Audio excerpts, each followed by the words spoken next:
communication. To discuss today's topic, I'm thrilled tirelessly to bring distinguished experts and longtime friends of mine.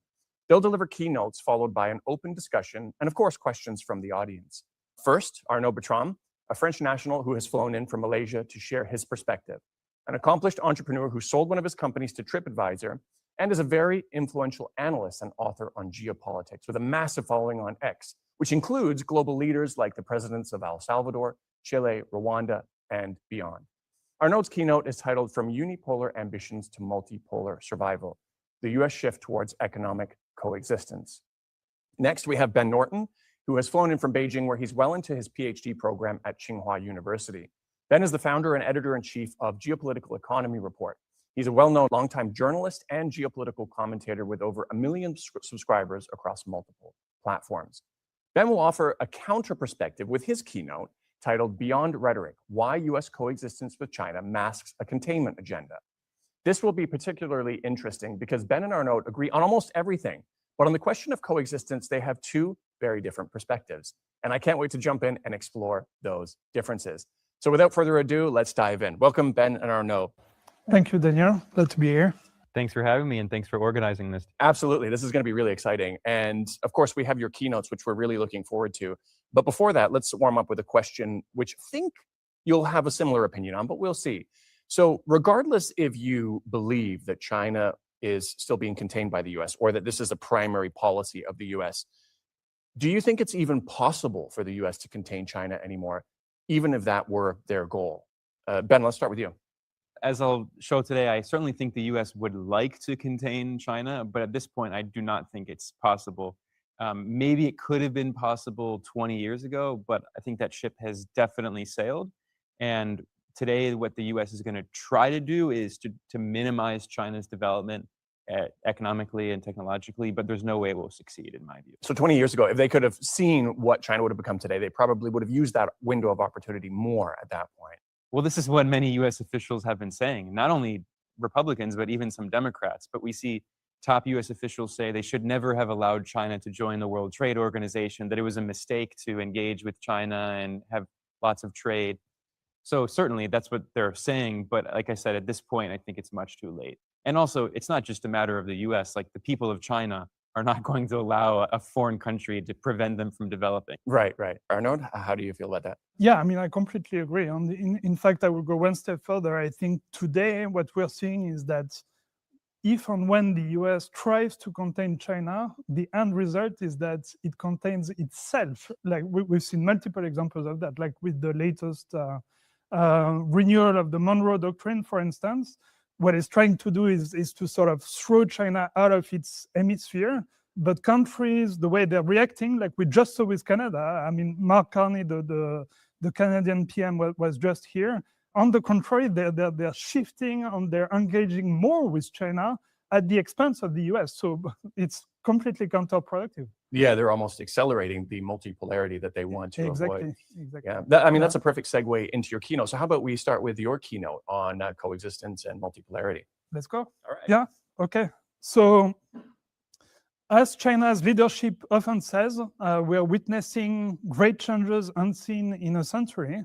So today my talk will focus specifically on how the US is changing. And I will make two arguments: that the US now recognizes the reality of a multipolar world, and that by definition, it means that the US has moved on from a position where it sees itself as a global hegemon to one where it sees itself as a pole amongst others. As you say in Latin, primus inter pares, first among equals. And second, I will argue that regarding China specifically, the US is reluctantly moving from active containment towards coexistence. So let me start with the definition. What does multipolarity actually mean? It means a world with several great powers where no single power can impose its will on the others.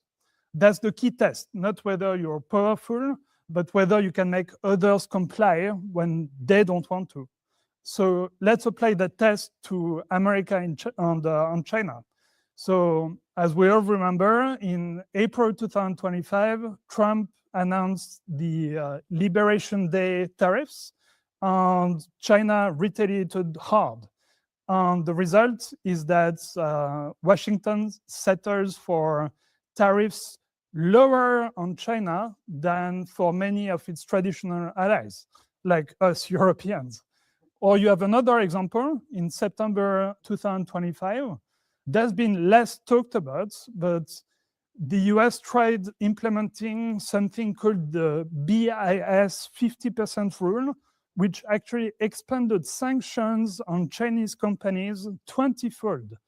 It's increased the number of Chinese sanctioned companies from roughly 1,300 companies to over 20,000. So that was a huge action by the US to contain Chinese companies. What did China do? They responded with their rare earth export controls. We all remember the rare earth export controls that China introduced. That was for this reason. And the end result, again, is that Washington panicked and ended up completely suspending the BIS 50% rules in Busan, in South Korea, during the summit with President Xi. So that's two major containment initiatives within 8 months, and both failed. Both had to be walked back, precisely because China can now hit back just as hard on the US. So when you consistently fail to impose your will on another power, it means you can't, by definition, and that's the very definition of multipolarity. And to be fair, the US explicitly recognizes this reality. If you read their new national security strategy, they call, for the first time ever, they call global hegemony fundamentally undesirable and impossible goal. That is the exact wording in the national security strategy. So notice that in that sentence, there are two distinct claims: that hegemony is undesirable, which is a judgment of value, and that it's impossible, which is a judgment of fact. Why undesirable? Because, to quote the national security strategy again, it's self-defeating. As they write, it hollowed out the very middle class and industrial base on which American economic and military preeminence depends. So what this concretely means is that they now view the pursuit of global hegemony as working against their economic and security interests. Same assessment from America's partners. Just last month, Germany's Chancellor, Friedrich Merz, from CDU, which is traditionally the most pro-American party in German politics, he gave a speech where he said something quite extraordinary, given who he is. He said, Pax Americana no longer exists. He didn't say it's weakening. He didn't say it faces challenges. He says it no longer exists. And he added that, and this is a quote again, this course is not temporary. Trump did not appear overnight, and this policy will not disappear overnight either. So in other words, what he's saying is that this is structural. The old America is not coming back. Or take Canada. We were just speaking about that. Mark Carney, the prime minister, was in China until yesterday, I think. And he declared here in China that we are now in a new world order. Those are his exact words, where Canada and China need to go into a strategic partnerships. Again, his words. This is Canada, America's next door neighbor, and one of its closest partners. And what does a new world order mean? It obviously implies that the previous world order, the one structured by US leadership, is over. Again, it means we are now in a multipolar world. But it's not just rhetoric from allies. Look at what allies are actually doing. So one thing that I found extraordinary last year was in September 2025, Saudi Arabia, which is arguably the poster child of US client states, they formed a NATO-like security alliance with Pakistan. This is, the kingdom that has anchored American influence in the Middle East since Franklin D. Roosevelt met Ibn Saud in 1945. and they're now entering a formal military alliance outside of the US security umbrella with another nuclear state, which is Pakistan. Or check what's happening over Greenland right now. For the first time ever, you have US, NATO allies positioning military forces to protect against the United States, which is incredible. So when your allies now see you as someone they need to protect themselves from, that's not hegemony anymore. That's just being one pole among others, one that your own partners now need to balance against, which is, again, the textbook definition of a multipolar world. You could also look at the military balance, which is the ultimate measure of relative power. And we now live in a world where China's Navy is twice as large as the entire US Navy in ship counts, where China has 47% more combat-capable fighter jets than the US, 1,100 fighters versus 750 for the US Air Force. Those aren't Chinese figures. They're from US defense institutions. John Venable at the Mitchell Institute said that the US Air Force quote, falls short, woefully short against China. And you have Secretary of Defense Axel, who admitted that in Pentagon war games against China, the US loses every time, which is, again, an actual quote.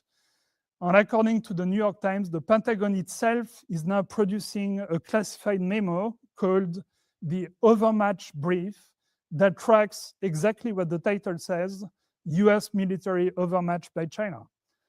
And you could look at other dimensions of power, such as the fact that, according to Nature magazine, the world's preeminent science publication, China leads research in 90% of crucial technologies, what they call a dramatic shift this century.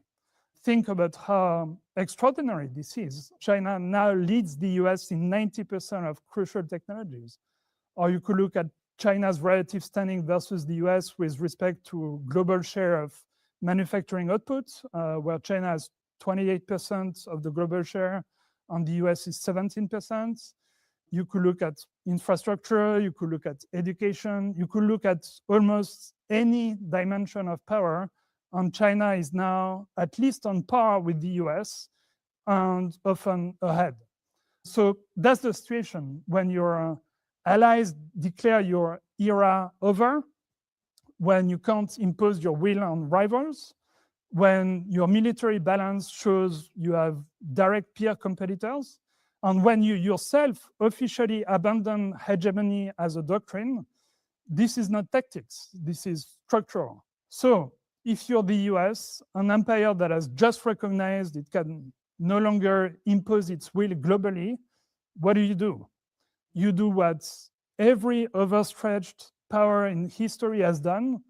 You contract geographically, you prioritize strategically, and you make your commitments conditional rather than absolute. And that's precisely what we're seeing. So the Monroe Doctrine revival tells you everything. This is a 19th century policy from when America was a regional power, when it had regional ambitions because it lacked global capacity. For over a century, as American power grew, the doctrine became irrelevant. When you claim the entire world as your sphere of influence, your own hemisphere loses its special status. It's just part of your sphere of influence. So previous national security strategies never even mentioned it. The 2022 national security strategy spoke of a partnership with Latin America.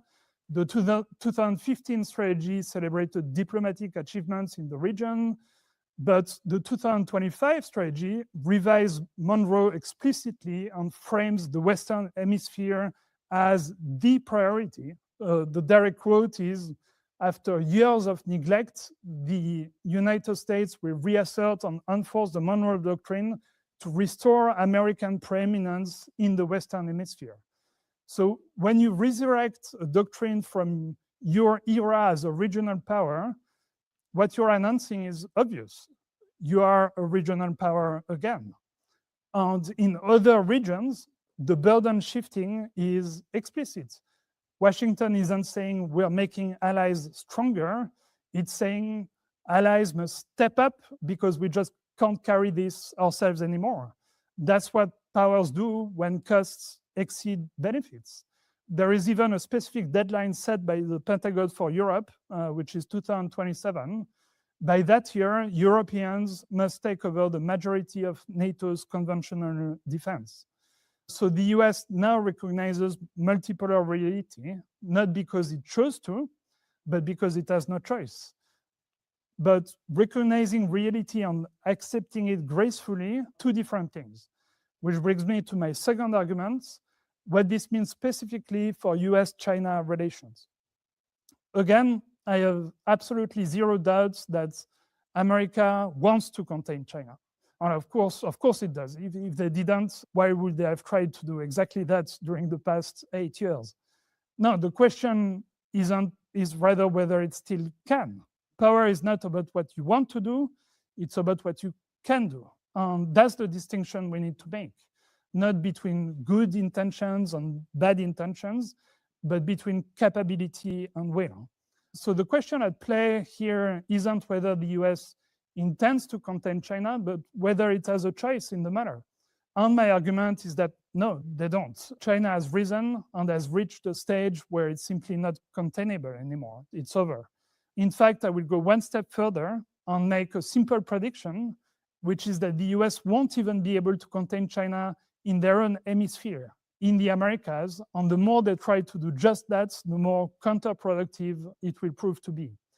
Just look at the facts. They announced their new Monroe Doctrine with the explicit goal of winding down adversarial outside influence by non-hemispheric competitors. That is the exact wording in the national security strategy.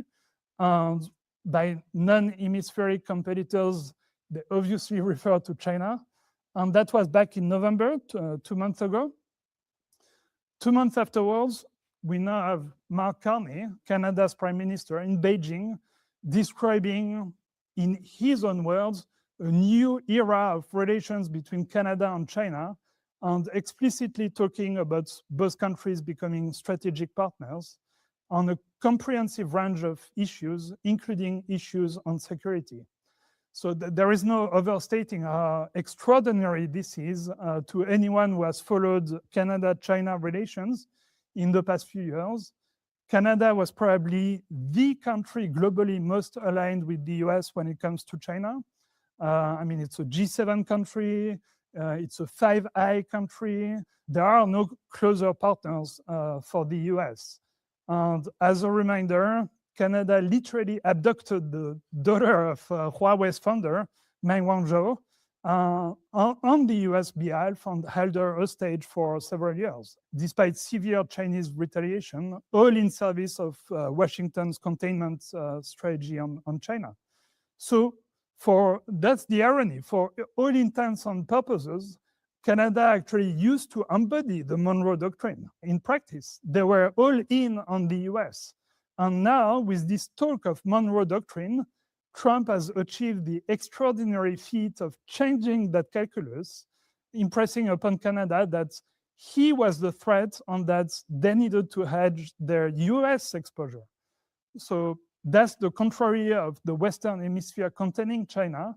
The Western Hemisphere is now trying to contain the US. Let's take another extremely telling example, Javier Milei in Argentina. So this is a man who is ideologically very close to Trump. He is Trump's self-described favorite president, and he is radically opposed to communism. Before getting elected, he swore, this is a direct quote from him, not only I will not do business with China, I won't do business with any communists. So that's his ideology. If there was one person who could be convinced to stop engaging with China in the entire Western Hemisphere, it must be him, right? And the US actually tried very hard to do just that. When Argentina's currency swap with China came up for renewal last year in April 2025, US Secretary of Treasury Scott Bessent flew personally to Buenos Aires to pressure Milei to drop the currency swap agreement with China. He's actually quoted as saying, what we want is for the famous credit line Argentina has with China to end. That's what he wanted.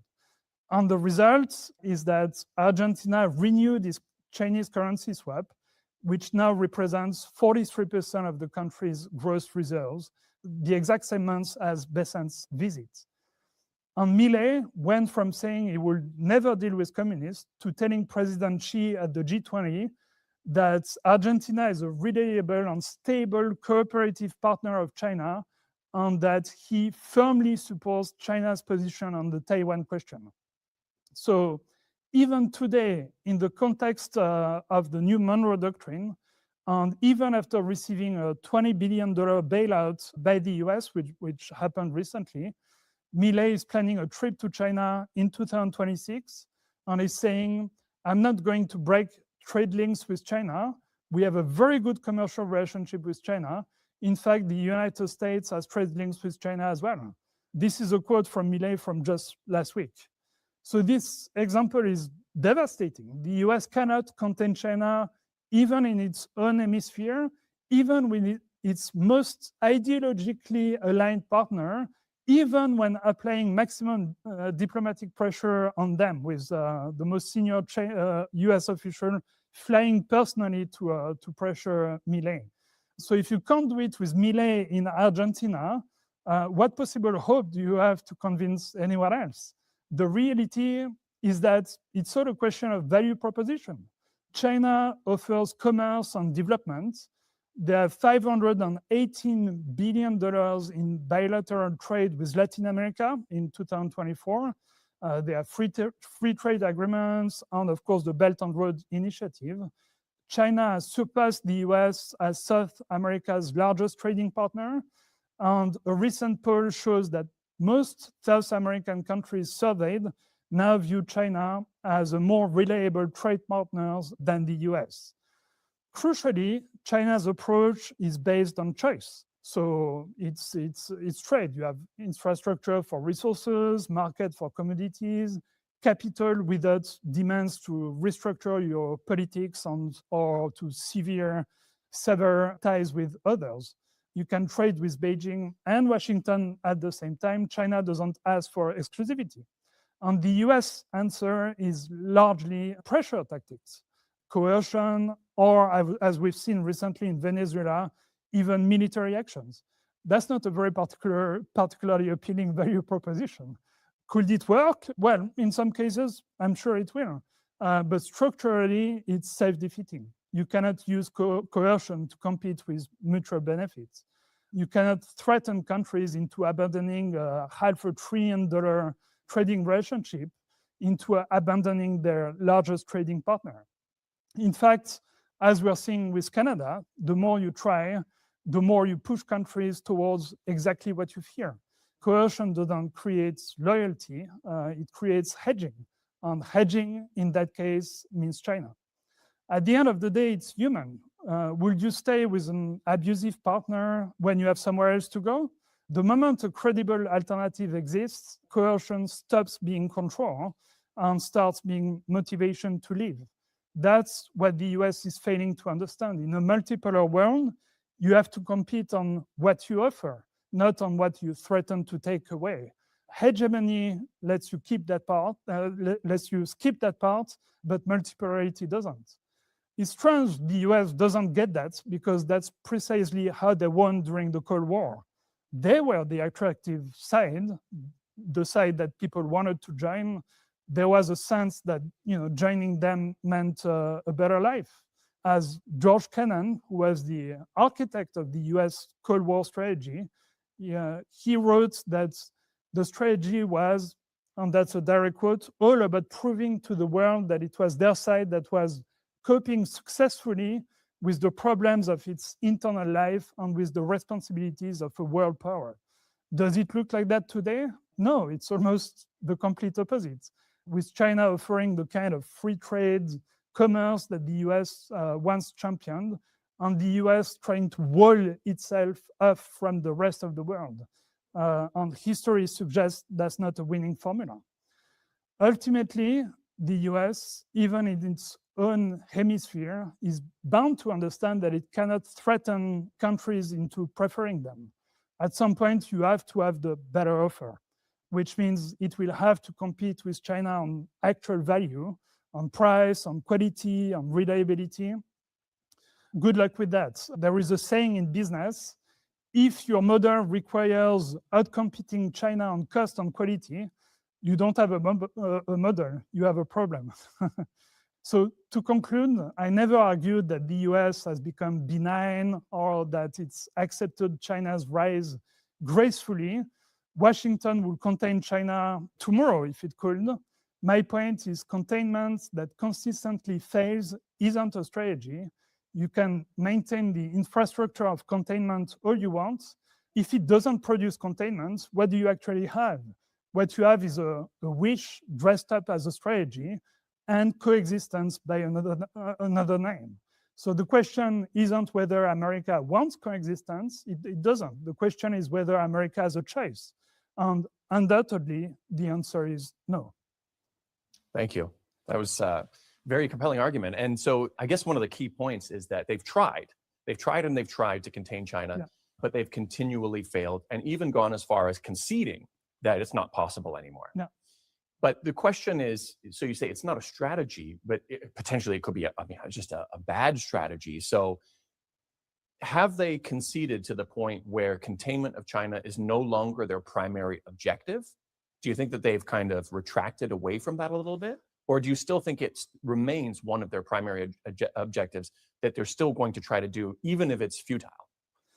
I think it still remains one of their objectives, mostly in the Western Hemisphere. I mean, that's explicitly what's written in the National Security Strategy, to sort of wind down the influence of non-hemispheric countries in their hemisphere. But the example of Canada or Argentina that I gave in my talk are extremely telling. It's as they try to do that, of course, countries are going to freak out and actually try to hedge from that because they don't want that direct coercion by the US. So sooner or later, they're bound to recognize reality and even try to stop doing that in their own hemisphere. But they haven't realized, they haven't come to terms with that yet. They haven't realized that they have to stop doing this. So they've given up on global hegemony, and they're pushing on a more localized, like you said, the Monroe Doctrine. But they haven't gotten to a point where they realize that this is counterproductive and they've changed their strategy as of yet. In the Western Hemisphere, I don't think they're yet there, but it's either way for China, it works because whether they stop containment in their own hemisphere, then containment is stopped. But if they keep doing it, then it's not containment. It's the opposite. It's the opposite of it. It goes so in practice, it's actually not containment. Right. That's my point. So they have though given up on containment of China on a more global scale. And they just want to kind of control their own hemisphere and try to reduce China's ability to. Even on a global scale, there are still some remnants of containment, especially in technologies, for instance. Although the Trump administration is actually slowly moving away from that, like we're seeing with semiconductors. So they're starting to allow some more high-end semiconductors to be sold to China. And the irony is that China doesn't want them anymore because it allowed them, and that's why they're shifting their strategy, because here again, containment was counterproductive. It turbo boosted China's domestic capabilities. And innovation. Right. Again, here is an instance of containment being a strategy in words, but actually working in effect in the long run to contain the US themselves. Right. And Ben, I guess your overall perspective isn't going to be that different. You may have some minor differences on how you look at certain things, but before we get into your keynote, which is going to give that different perspective, what stood out for you with Arnaud's keynote? What was the most kind of compelling argument for you? Well, it was a great presentation, and I agree with most of it, actually. Yeah, I think we only have some slight disagreements on certain issues. Overall, I think we share a lot of views of the world, especially I think Arnaud made a very compelling argument about the strengths that China has, and that it's not a matter of, you said it's not a matter of intentions, it's a matter of capability. The US simply doesn't have the capability of containing China at this point. I strongly agree with that. And I agree with you that, in fact, in many ways, the more that the US attacks, it does backfire. We see this with things like export restrictions on chips. We see this with the tariffs on China, where it actually ended up hurting the US economy more, a point that I'll be making. I think one of the big differences that I'll be emphasizing is that I think when we're looking at a declining hegemon, a declining empire, oftentimes it engages in very irrational activities. Yeah. If you look, many empires, when they're in their declining phase, they are self-destructive. Everyone can see that with hindsight, and we can even see that today while it's happening, but that doesn't stop them from committing very destructive policies because they can see that they're going to decline regardless. And for them, the question is, well, if they're going to decline in the long term, should they at least try to go down fighting? And that's my real concern, is that I think we're going to see a massive acceleration of this US aggression in the years to come. Right, then it gets worse from here. All right, with that, let's go right into your keynote. Yeah, thank you. I mean, I think people will see that Arnaud and I agree on a lot of things, most things, but maybe we have a few points of difference. So today I'll be presenting, and my presentation, I created a presentation, and it's called Beyond Rhetoric, Why US Coexistence with China Masks a Containment Agenda. So I think it's important to begin this presentation today discussing this idea of Cold War II, or the Second Cold War. It's now widely acknowledged in Washington and even other parts of the world that we are in a new Cold War. This is a term that has been used even, for instance, here's an article from Foreign Affairs, which is a leading journal in the US. It's the publication of the Council on Foreign Relations, probably the most important US foreign policy group. They say very clearly there is a second Cold War. Now, I should emphasize that Chinese leadership has been very adamant in that it does not want a new Cold War. Chinese officials frequently say that they oppose the Cold War mentality. So I want to be clear that this is being driven by the US. But if one side wants a new Cold War, unfortunately, it is a new Cold War. Now, this has led to a big debate about when exactly this started. And a lot of people will say that it goes back to the pivot to Asia that was announced by the Obama administration in 2011. And you could also go back even further. What's actually very interesting is in 1989, Deng Xiaoping gave a very interesting speech where he argued that the US was starting a new Cold War. And Deng said that new Cold War was against the global South. He said third world countries and also socialist countries. So you can see that even among Chinese leadership, there's been this acknowledgement going back decades that the US was seeking to contain China, even right after the rapprochement with China in the 1970s. Now, my view is that the main reason for this is structural. It's not because of any individual leader. It's not because of Obama. It's not because of Trump. It's because the US has fears of losing its global hegemony. And we've been discussing how there's no question that the US has lost its global hegemony.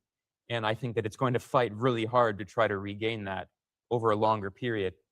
I mean, it might be in a strategic retreat now, but I think there's a larger strategy here. So this is a chart here showing GDP measured at purchasing power parity as a share of the global economy. So this accounts for the purchasing power of different currencies. The US dollar is very overvalued when you look at its purchasing power, whereas the yuan is a bit undervalued. So when you account for that, China actually now represents nearly 20% of the global economy, whereas the US is just over 14%. And you can see a clear trend over time. China's share of the global economy is rising, the US share is falling. And especially when you look at global manufacturing, China has become the world's manufacturing superpower. When you look at gross output, China represents about 1/3 of global manufacturing. And when you look at the next 9 largest manufacturing economies combined, China represents the same level of manufacturing output. So, I mean, from the perspective of policymakers in Washington who are seeking, dominance, especially economic dominance, this is what really keeps them up at night. And this is why I ultimately think that they will be incapable of containing China, because you cannot contain the largest economy in the world that's now the largest trading partner of most countries on Earth. Now, what's interesting is if you look at the rhetoric of the last 2 administrations, they've even acknowledged this rhetoric about a new Cold War, which, again, if you're in Washington, it's pretty widely discussed. They say we're in a new Cold War. US officials at the top level are not going to say this publicly for public relations reasons. You know, as people say in Washington and around the world, politicians have a public-facing position and a private position, which are not the same. So Biden claimed in a speech at the UN in 2021 that the US is not seeking a Cold War or a world divided into rigid blocs. But then in his 2022 State of the Union address, Biden claimed that there is a global, quote, battle between democracy and autocracy, end quote. Now, obviously, this is not the way that Trump and his administration sees the world, but it shows that, you know, even while US officials say they're not in a Cold War, they cannot help but avoid using this Cold War rhetoric. An even more revealing speech was in 2022 when US Secretary of State Antony Blinken announced essentially a containment policy. Blinken said this, quote, "We cannot rely on Beijing to change its trajectory, so we will shape the strategic environment around Beijing," end quote. What is shaping the strategic environment around a country? That's a euphemism for containment. And then Blinken said, quote, "The scale and the scope of the challenge posed by the People's Republic of China will test American diplomacy like nothing we've seen before," end quote. And there was a similar comment made by Marco Rubio, the current Secretary of State, when he was given his Senate confirmation hearing. And Rubio said basically the same. He said, "The People's Republic of China is the greatest challenge that the US has ever faced." He said, "much greater than the Soviet Union." Now, in terms of the Trump administration, we know that in his first term, the Trump administration was extremely hawkish on China, especially Mike Pompeo, who was CIA director turned Secretary of State. In 2020, he gave a speech at the Richard Nixon Library, which was a symbolic decision because Nixon was the one who first normalized relations with China. And Pompeo said that China, quote, "threatens our people and our prosperity," end quote. And he said the US, quote, "must induce China to change in more creative and assertive ways," end quote. Now, it's true that in the second Trump administration, it seems like Trump is being a little more pragmatic. I think this is actually because the US has no option.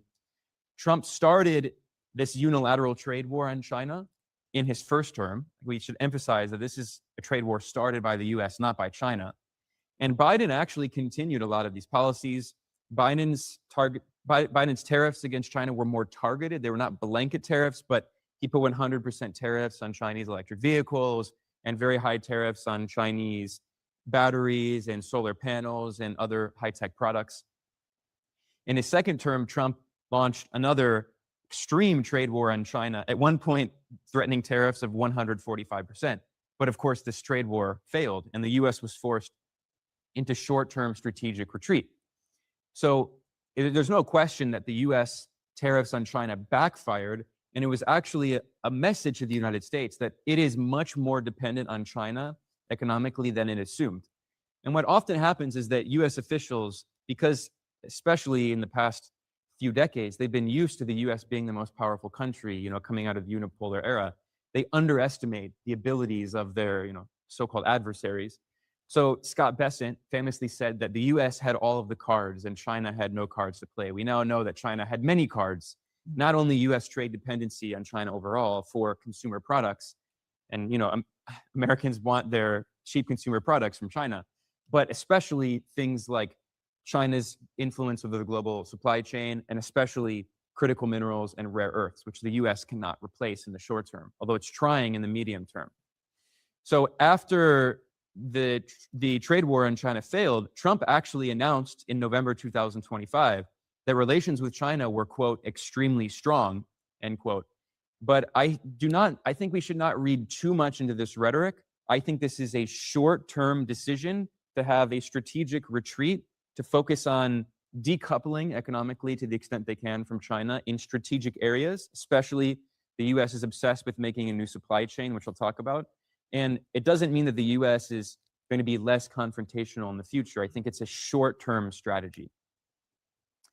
So this leads us to actually a really interesting article that Arnaud wrote. And I agree with a lot of it, but I think there are things we should parse this argument about a new Khrushchev moment. So for instance, Arnaud pointed out that, can't read this, but essentially Arnaud pointed out that Trump could be a Khrushchevian figure, just as after Stalin died in 1953, Khrushchev came in the Soviet Union and announced a policy of peaceful coexistence with the United States. However, I think we should keep in mind that when Khrushchev announced the concept of peaceful coexistence, this was not the end of the First Cold War. This was the very beginning of the First Cold War. This was in 1956 when Khrushchev announced the peaceful coexistence policy. And we know that the peak of the First Cold War was really in the 70s. It heated up in the 60s and 70s, and even into the 1980s, it was still very violent, and there were a lot of proxy conflicts. Certainly, the attacks on Nicaragua and the Contras, the war in Afghanistan. So at the same time, I fundamentally do agree with Arnaud's argument that the US has recognized that militarily, the US cannot pursue a full-on frontal confrontation with China, just as the US never had a full-on military confrontation with the Soviet Union. Fortunately, there was never a direct war between the US and the Soviet Union, and that's because both sides had nuclear weapons in large part. And of course, China today has nuclear weapons. And I do not expect there to be a direct war between the US and China. That would be catastrophic for humanity. But let's not forget that, the so-called Cold War is a very misleading term.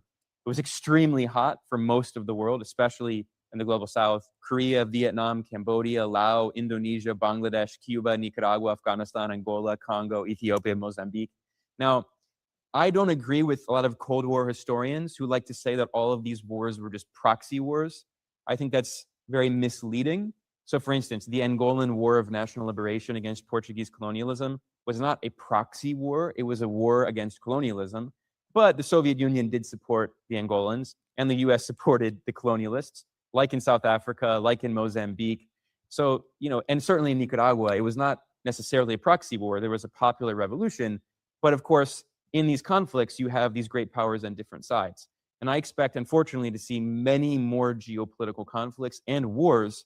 And China will not like to call them proxy wars. And one difference is China, I don't think, is going to intervene as directly as the Soviet Union. But China is going to support countries that are partners. And I don't think it'll send military forces, but it will send weapons. It will send military support. And I'm worried that we're going to see many more conflicts in the upcoming decades because the US is not going to go down without a fight. Almost no empire ever does go down without a fight. So this is the point I'm stressing here.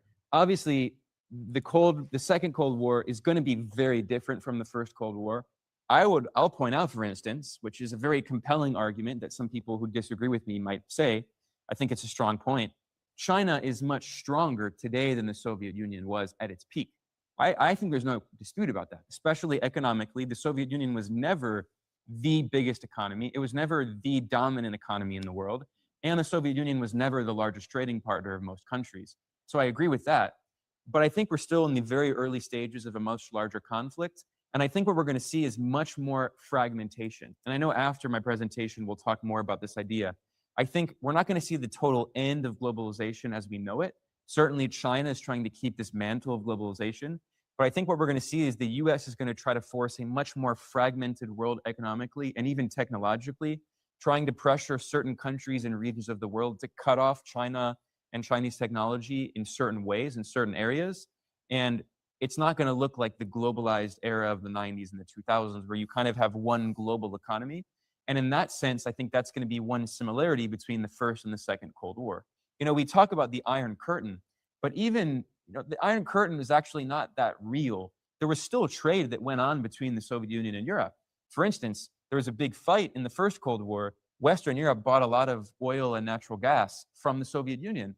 And you had the Ostpolitik policy in Germany. So even at the height of the first Cold War, there was still a lot of trade between the Soviet Union and some of these other countries, not with the US. So I do think that one similarity in this new Cold War is the US is serious about trying to decouple economically from China. I don't think most countries will do that.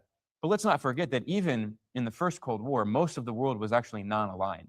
The non-aligned movement represented the majority of humanity. And I think today that'll be very similar. There will be a big non-aligned movement. So let's get into the national security strategy.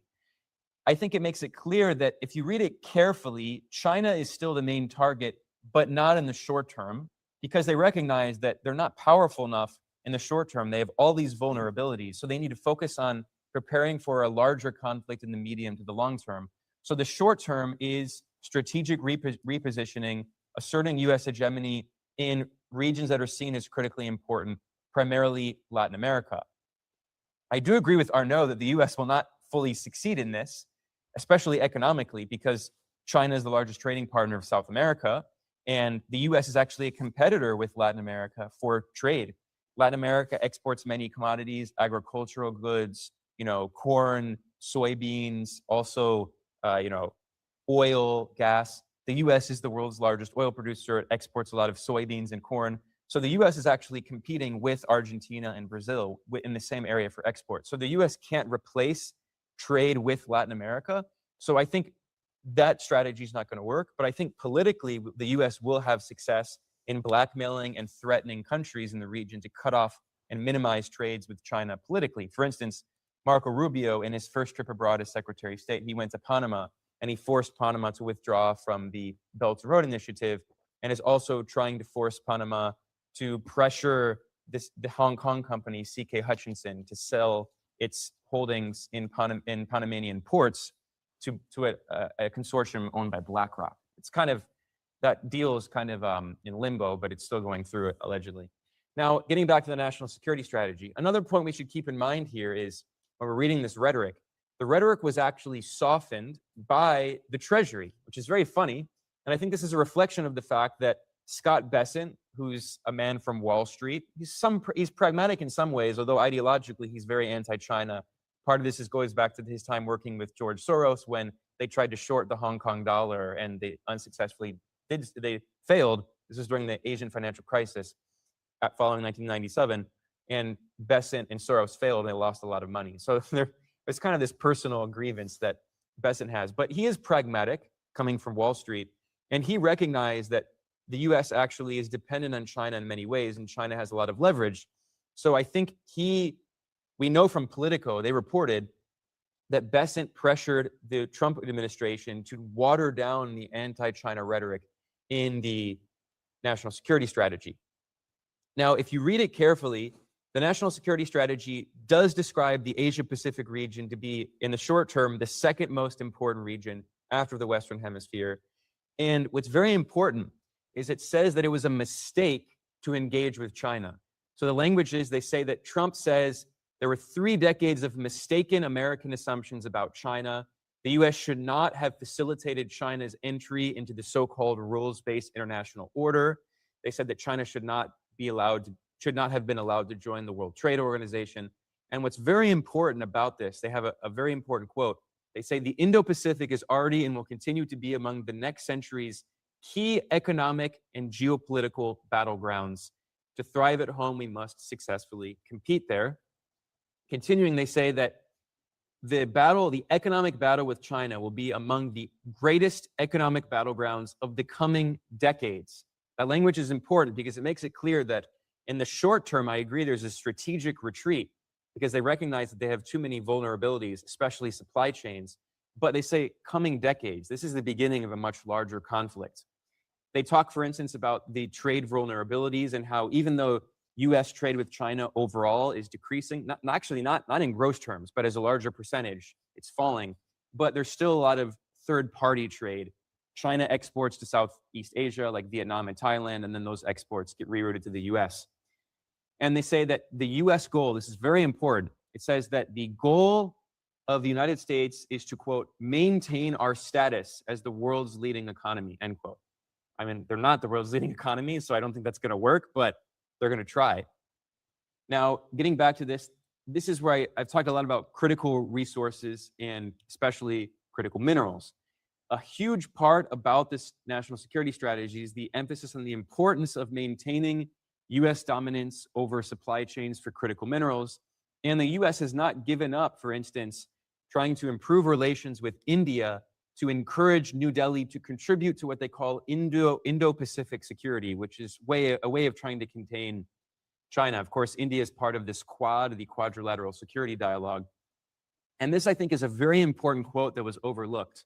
Despite all of the watered-down rhetoric, thanks to Bessent, they have very Cold War-esque rhetoric. And they say in the national security strategy that, quote, the choice all countries should face is whether they want to live in an American-led world of sovereign countries and free economies, which is very funny because we see that the US does not actually care about sovereignty. China actually puts much more emphasis on sovereignty in the UN Charter. But anyway, so the US is saying that all countries must decide if they want to live in an American-led world or, quote, in a parallel one in which they are influenced by countries on the other side of the world, end quote. By which they, of course, mean China and Russia. For me, this is very dangerous rhetoric. It's Cold War style rhetoric. I mentioned this issue of the supply chains. This is, I think, one of the biggest advantages that China has. And this is something that the US is going to try to replicate, but I think it's going to be very difficult. Honestly, I'm skeptical about the capacity of the US to do this in the short term, maybe in a few decades, but it's going to be very difficult to create an entirely new supply chain. This is a report from the US House Committee on Competition between the US and China, which is one of the most hawkish anti-China bodies in Washington. And this is their report on creating new supply chains for critical minerals. Now, if you listen to a lot of intellectuals in China, there's a lot of skepticism about this national security strategy. Here I have, this is a report that was published by a scholar at Fudan University, Meng Weizhan, and he emphasized that despite this change in rhetoric, he thinks that the rhetoric should not be taken very seriously, and he argues that the US containment policy, the position toward China, has not changed. And this is a position shared by many scholars in China. Of course, there is a debate happening, but I think it's fair to say that many of them are still a bit skeptical about Trump's rhetoric that being, that the US is no longer seeking containment. In terms of the failure of the trade war, I will say that this has been pretty widely acknowledged. Even, the New York Times, this is Nicholas Kristof. Of course, he's a liberal Democrat, he's very critical of Trump, but, it's widely acknowledged by him and others that Trump lost the trade war. And it really showed in a significant way how the US is much more economically dependent on China than vice versa. And the US has to change its strategy in the short term. Briefly, I just want to point out a few issues. Another big issue facing the US, which also could really hurt its attempt to try to contain China, is the US is facing a lot of structural economic issues domestically. A financial crisis, in my view, is almost certainly on the horizon. And we see that this is the famous Buffett indicator. This is the market capitalization of publicly listed companies as a share of GDP. It's now more than 220%, which is the highest level in recorded US history, much higher than the dot-com bubble. So if and when there's an economic crisis, this will encourage, I think, unfortunately, a kind of further far-right tilt in US politics and more conflict, and especially attempts to scapegoat China, which will likely continue to develop, which could be something similar to the 1930s. There's been a lot of discussion of the AI bubble and all of the circular investments happening. And, even top US CEOs are acknowledging that the US is in this AI bubble. So given some of these economic problems, I think the Trump administration assessed that it has to make a short-term retreat and even potentially improve relations with China because of these economic difficulties. For instance, Trump promised to increase US manufacturing. Manufacturing output has been steadily falling. This is a measurement, the PMI, which is a measurement of US production, manufacturing production. It has been falling steadily. Manufacturing jobs in the US have also been declining, especially ironically after Trump announced his tariffs in April. We've seen a steady fall in US manufacturing jobs. Inflation in the US has been persistently high, despite Trump's claims that he'll bring down inflation. And by the way, Goldman Sachs estimated that 55% of the costs of US tariffs imposed by Trump are going ultimately onto the shoulders of consumers. And then the bulk of it, of the other 45%, is being paid by US companies. There are major issues in the US bond market. The Fed has been cutting interest rates, and at the same time, the yields on the 10-year Treasury note, and especially the 20 and 30-year bonds, yields have been going up quite significantly, which normally is not something you would expect, this divergence. And there are also concerns, especially, this is, I think, another issue why the US was forced to take a strategic retreat in the trade war in China, because there were fears that China could sell some of its Treasury holdings. China's been reducing its exposure to US assets for about a decade now. Net holdings by the People's Bank of China of US assets have been falling. And there were fears that the US could sell off US Treasuries, which would further cause instability in the bond market. So the reason I talk about all those issues is that the US is facing a lot of economic problems that will force it into a kind of short-term strategic retreat. But I think we should not confuse that with an acknowledgement, with a concession that the US is going to just continue to decline peacefully and not go down without a fight. So again, I stress that the U.S. secession of this trade war is temporary. And here's a report from Reuters. Trump administration officials say that next year, after the midterm elections, they plan on increasing tariffs on China. So I think, Trump was also concerned about the upcoming midterm elections. So again, I think we should be careful. I very much expect more tariffs to come next year. And then, as I start leaning toward wrapping up my presentation, I think we should keep in mind also, as we move into the future, we need to think not just with Trump in the short term, what direction is US politics likely going to go in? And we see that in both the Republican and the Democratic Party, they're full of China hawks. And if you look especially in the Republican Party, the most likely successors to Trump would be J.D. Vance or Marco Rubio. Both are China hawks, especially Marco Rubio, who kind of made his name as a neoconservative and extreme anti-China hawk. Some believe that Rubio has kind of had a change of heart because as a Secretary of State, he's been a little more pragmatic. But again, I think we should keep in mind that actions are what matter. The base of the Republicans, and especially the MAGA movement, is vociferously anti-China. They kind of even have like a civilizational world conflict view of China, where basically they see China as atheist and communist and Asian and non-white against the white Christian West. Like, we shouldn't underestimate the danger of this kind of worldview. For instance, Pete Hegseth, who is the Secretary of War, he renamed the Pentagon as the Department of War. He wrote a book in 2020 called American Crusade, in which he said that the U.S. is in a holy war, and that he called himself he said he's in a holy war, and he called himself a crusader. And he said that the main targets in this holy war are communist China. He always says not just China, communist China, also the international left, and Islam, all of Islam, which is crazy. But again, like, these are people who are very powerful in the Republican Party. And I think especially as economic issues get worse in the US, we'll see more of these extreme kind of populist forces. And again, we can look at rhetoric of the Trump administration, but we should keep in mind their actions. Trump say they don't want a conflict over Taiwan, but meanwhile, the Trump administration recently approved the largest ever weapons package for Taiwan, which is $11.1 billion. And, Trump himself claims to be a peace president. He now actually has the record. In all of US history, Trump has bombed more countries than every president, which is quite something because, Obama bombed 7 countries. Trump has now bombed 10. And when you consider his first term and his second term. In his second term, he bombed 7 countries. And, again, in his second term, 7 countries. So, we should keep in mind also that I'm not saying that the attack on Venezuela was only about China, but certainly China was part of it. Republican Senator Lindsey Graham, who's a close Trump ally, this is a tweet where he says, "To my Chinese friends, in case you were planning a follow-up meeting with Maduro, he has a new address." And he says, China has aligned with every bad actor on the planet.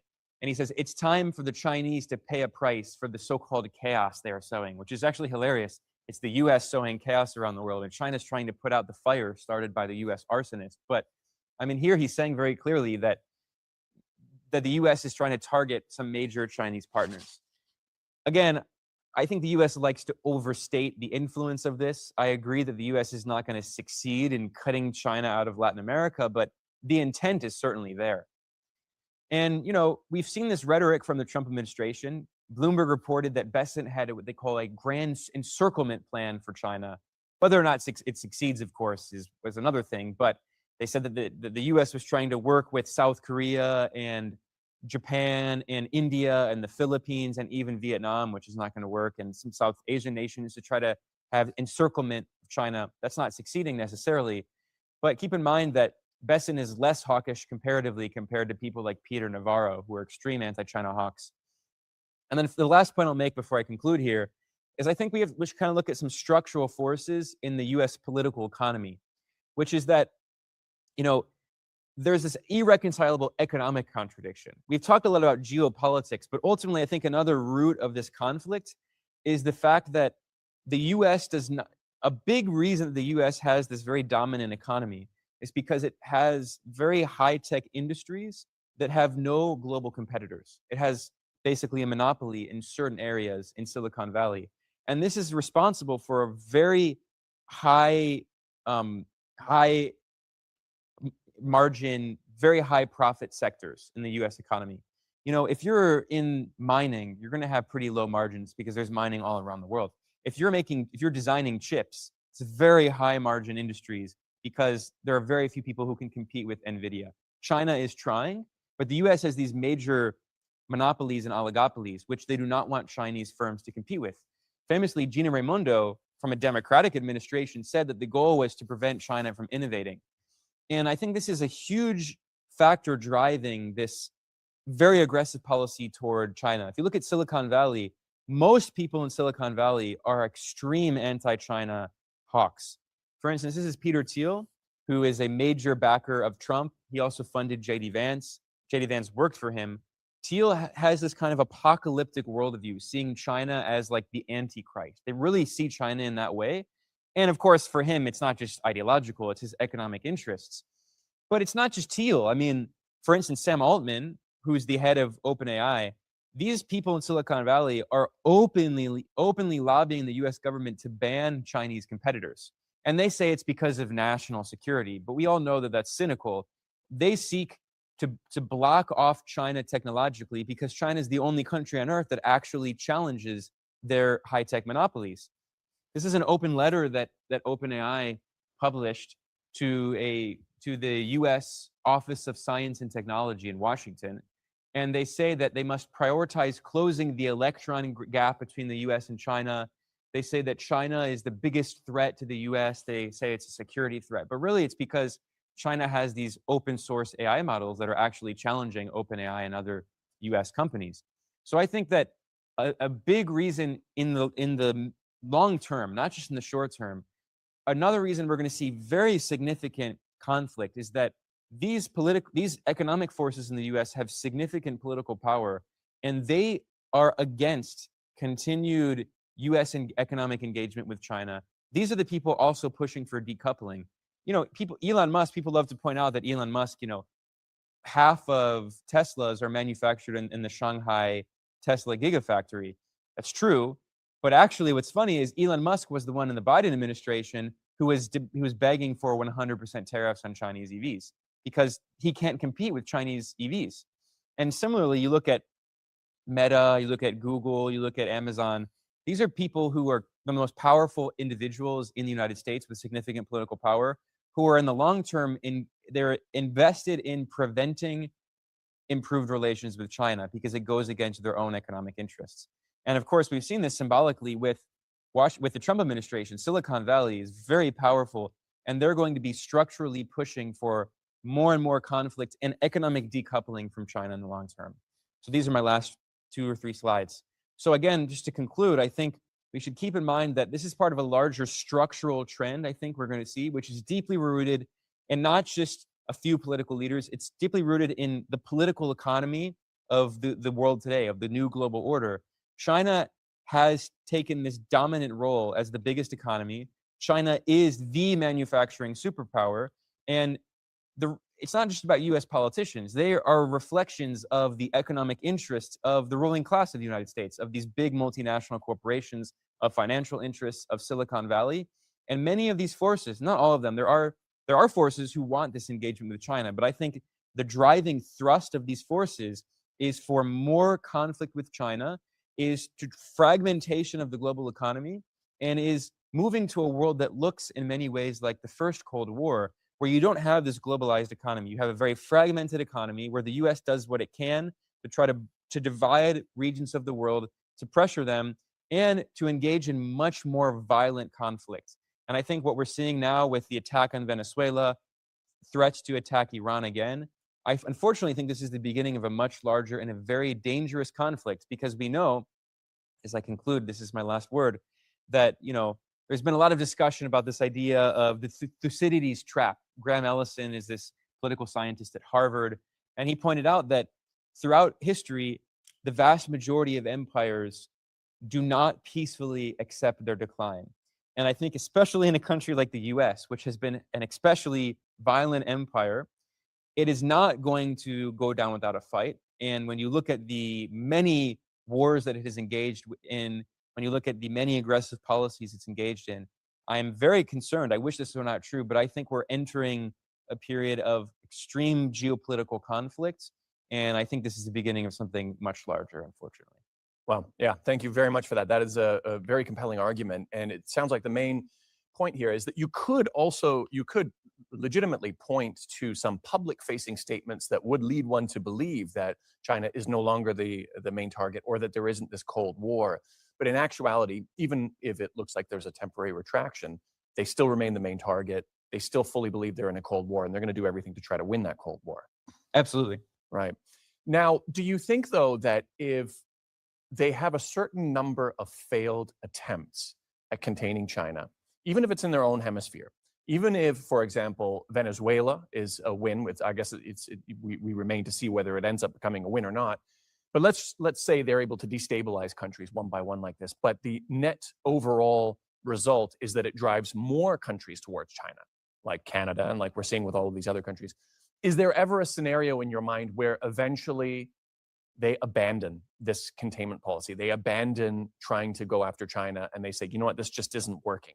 Is that even possible? I think the response in Washington will unfortunately be the opposite, because the US does not have many carrots to offer. What are the carrots the US has to offer? Market access. So the stick is tariffs are essentially a weaponization of US market access. The way the global economic order has worked for decades, really since the kind of creation of Bretton Woods with the dollar as the global reserve currency, but especially since 71, when the dollar was taken off of gold and the US became a big, it had a very large current account deficit, a trade deficit with the rest of the world. It became a big deficit country. The US sucked in, like a global vacuum, it sucked in the surplus of countries around the world. So the US they used this, China sent its exports to the US, Japan, Germany. And now what Trump is saying is we're going to weaponize that. You no longer will have access to the US market through the form of tariffs.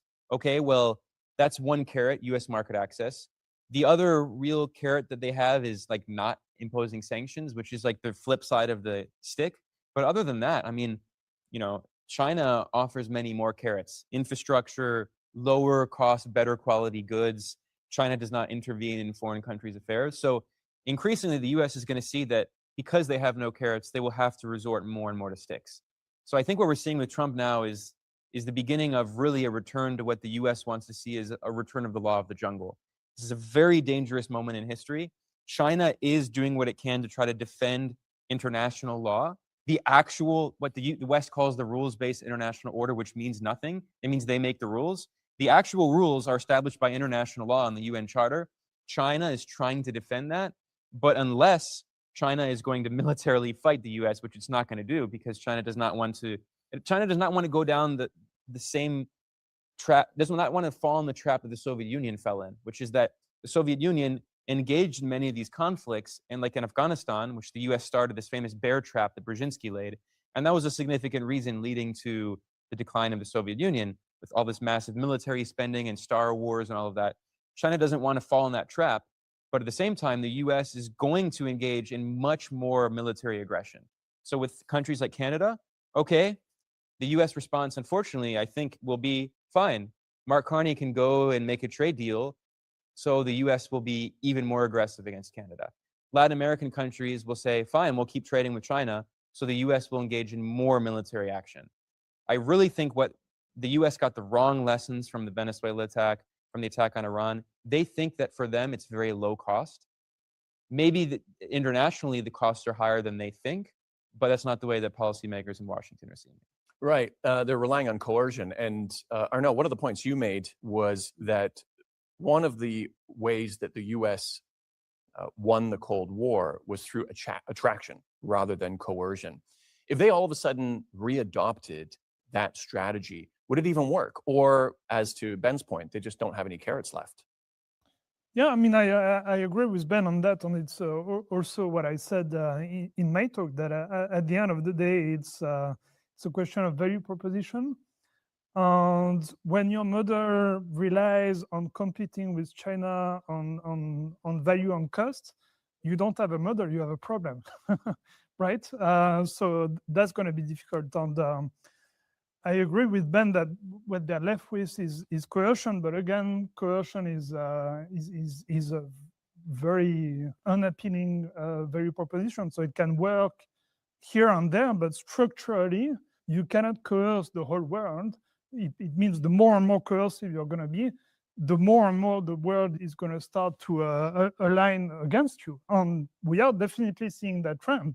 I mean, as we speak, you have European nations, which is crazy when you think about it, sending troops to Greenland to defend themselves against the US. It's extraordinary. So I think we agree on much together with Ben.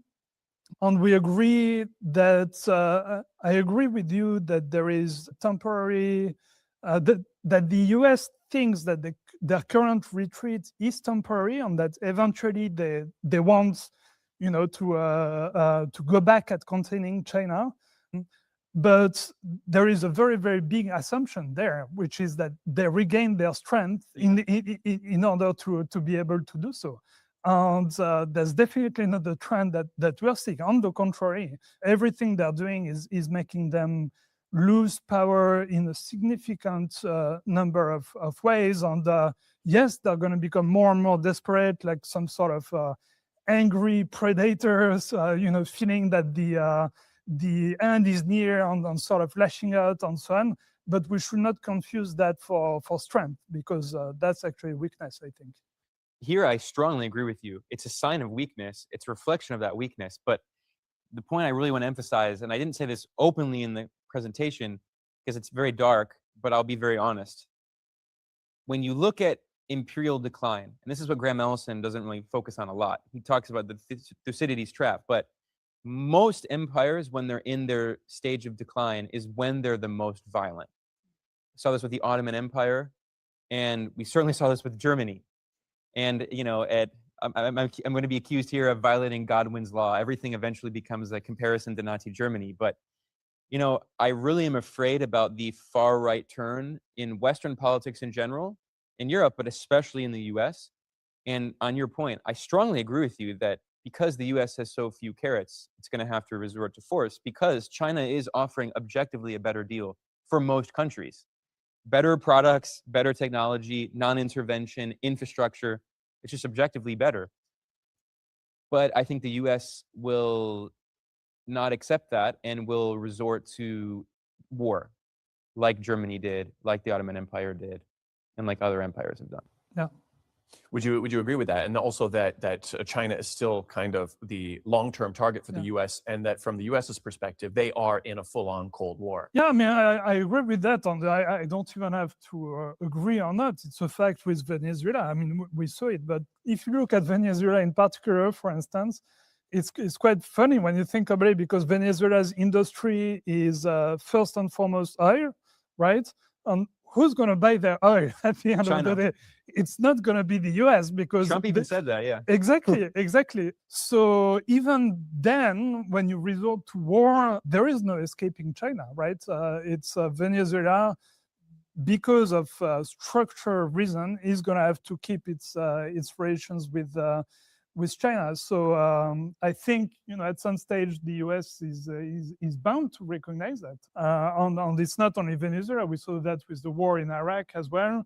Like they did the war in Iraq presumably to get benefits from that, but who steps in to rebuild Iraq, for instance, who gets most of the infrastructural contract and so on? China. It's China. Simply because the US cannot do infrastructure anymore. So there is just no choice. Right. Yeah. Right. Now, do you think that alongside this effort of, because it sounds like containment is still on the table, there is also some sort of an effort for the US to still figure out how to coexist with China in this world? Is that potentially where there might be a difference of opinion? Like, do you think that coexistence is also a major priority of the US, since they've inevitably conceded that containment is ultimately impossible?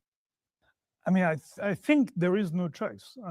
So it's not, at some point they will have to find a way to coexist with China. whether, and I think some strands in the US start to go there. And even I would say Trump himself personally is asking himself the question. I mean, he keeps saying, I have a very good relationship with China. I mean, he keeps emphasizing that. He's probably not 100% truthful, of course, but you can see he's kind of toying with that idea. What form exactly this coexistence is going to take is very hard to say, because there is no escaping the fact that they are competitors, and accepting China's existence will mean that it's not 100% positive for the US. It will be hard. There is no denying it. But when you have no choice, you have no choice. Right. Yeah. And Ben, so do you think that there's any productive attempts at coexistence, and even if some of China's carrots potentially work on the US, like, do you think that there's anybody there that will, alongside this effort to contain China, that they still will try to build some sort of coexistence and somehow benefit from the fact that China is a major player on the global stage now? Well, you have to ask what drives US policymaking. And there have been many studies. There's this famous Princeton study that shows that average people in the US have no tangible influence on policymaking. It's large economic interests. So think about the different economic interests competing in the US. You have Silicon Valley, big tech companies, probably the most powerful, along with Wall Street. And then you have some manufacturing domestically, Ford, GM. I think these companies have been declining for many decades, and they will continue to decline. This idea of like this great rebirth of manufacturing in the US is not going to succeed. You have a big oil, fossil fuel industry. You have the pharmaceutical industry, big pharma. Most of these industries do not want to compete with China. They're the ones begging for more tariffs, for protectionism. There are a few sectors that do want access to the China market. It's not that many anymore. And especially if you look at the ones in the driving seat, Silicon Valley. There are some people in Wall Street who have invested a lot in China. Interestingly, Steven Schwarzman, the CEO of Blackstone, was a big funder of Trump, and he has a lot of investments in China. He has some programs here. There are a few exceptions, but for the most part, Elon Musk has the Gigafactory. But look at a lot of these people in Silicon Valley. They're vehemently anti-China, and I think that's going to continue to increase over the long term, because, as Arnaud correctly pointed out, they can't compete with China. Like, it's a matter of their own economic interests. So I think what's interesting about this kind of second Cold War is, like I said, in the first Cold War, it was pretty obvious that the Soviet Union was much weaker than the US. And I think it's clear in this new Cold War that China has a lot of advantages. I think we should be careful not to underestimate the US military power. Arnaud pointed out that China has this very vast military, and in terms of numbers, China is larger than the US. But a good thing is that China hasn't fought a war since 1979. Of course, that's a good thing for the world. China does not intervene. But the US might not have as many forces, but the US is skilled in destabilizing countries, invading countries, bombing countries. You can say that the US, maybe didn't meet many of its goals, whatever they were, in Iraq and Afghanistan. The famous joke is the US spent 20 years, they overthrew the Taliban and they reinstalled the Taliban. True, but the US is really good at destabilizing and destroying foreign countries. So when I say we're entering a period of a lot of stability, I think we're going to see much more of that. So I think even though China has advantages economically, China has advantages in soft power and diplomatically, the US also has some advantages. Yeah, just to add on the economic points, I mean, I completely agree that American companies are scared, and rightly so, of competing with China, and that the US is moving towards some kind of protectionism. But actually, protectionism makes you weaker economically, because it makes it, it simply reduces the amount of competition, and therefore companies are not incentivized to do good enough products, and bit by bit you lose actually more of your competitiveness on the global stage. So even economically, and we're seeing that, by the way, even with Musk and Tesla. Like, if you look at at Tesla's position on the European market right now, where it is directly competing with Chinese cars. It's scary numbers. Huh? You're looking at minus 70% market share year on year and so on. So even economically, I think the US, if they don't want to keep losing, sooner or later, they will have to arrive at the conclusion that they need to learn from China in order to compete with them, which is, by the way, exactly the conclusion that at some point the Soviet Union took, which is like they saw that they were not competitive against the Western model, and so they opened up and decided to learn from the West. The same thing that China did. Why are Chinese car industries or many of its industries so competitive? It's not because of protectionism. It's on the contrary because they learn from the West and they got a lot of Western. So that's the way to do this. So I think the US. I think there is a Churchill quote around the US eventually doing the right thing after trying all the wrong things. Eventually they will arrive there, or they will keep losing. Which either way, it's from a Chinese standpoint, it's not a bad thing. Yeah. But not sustainable on their side. You have to wonder though, like these companies like GM and Ford, why they don't take the Tesla route. I mean, Tesla sells a lot of vehicles in China. Toyota sells a lot of vehicles in China. Have they just conceded that they just, in their current state, they can't compete with Chinese vehicles in terms of tech, in terms of price and all of this? Like you would think that would be the priority for a company like GM to say, we need to find a way to survive.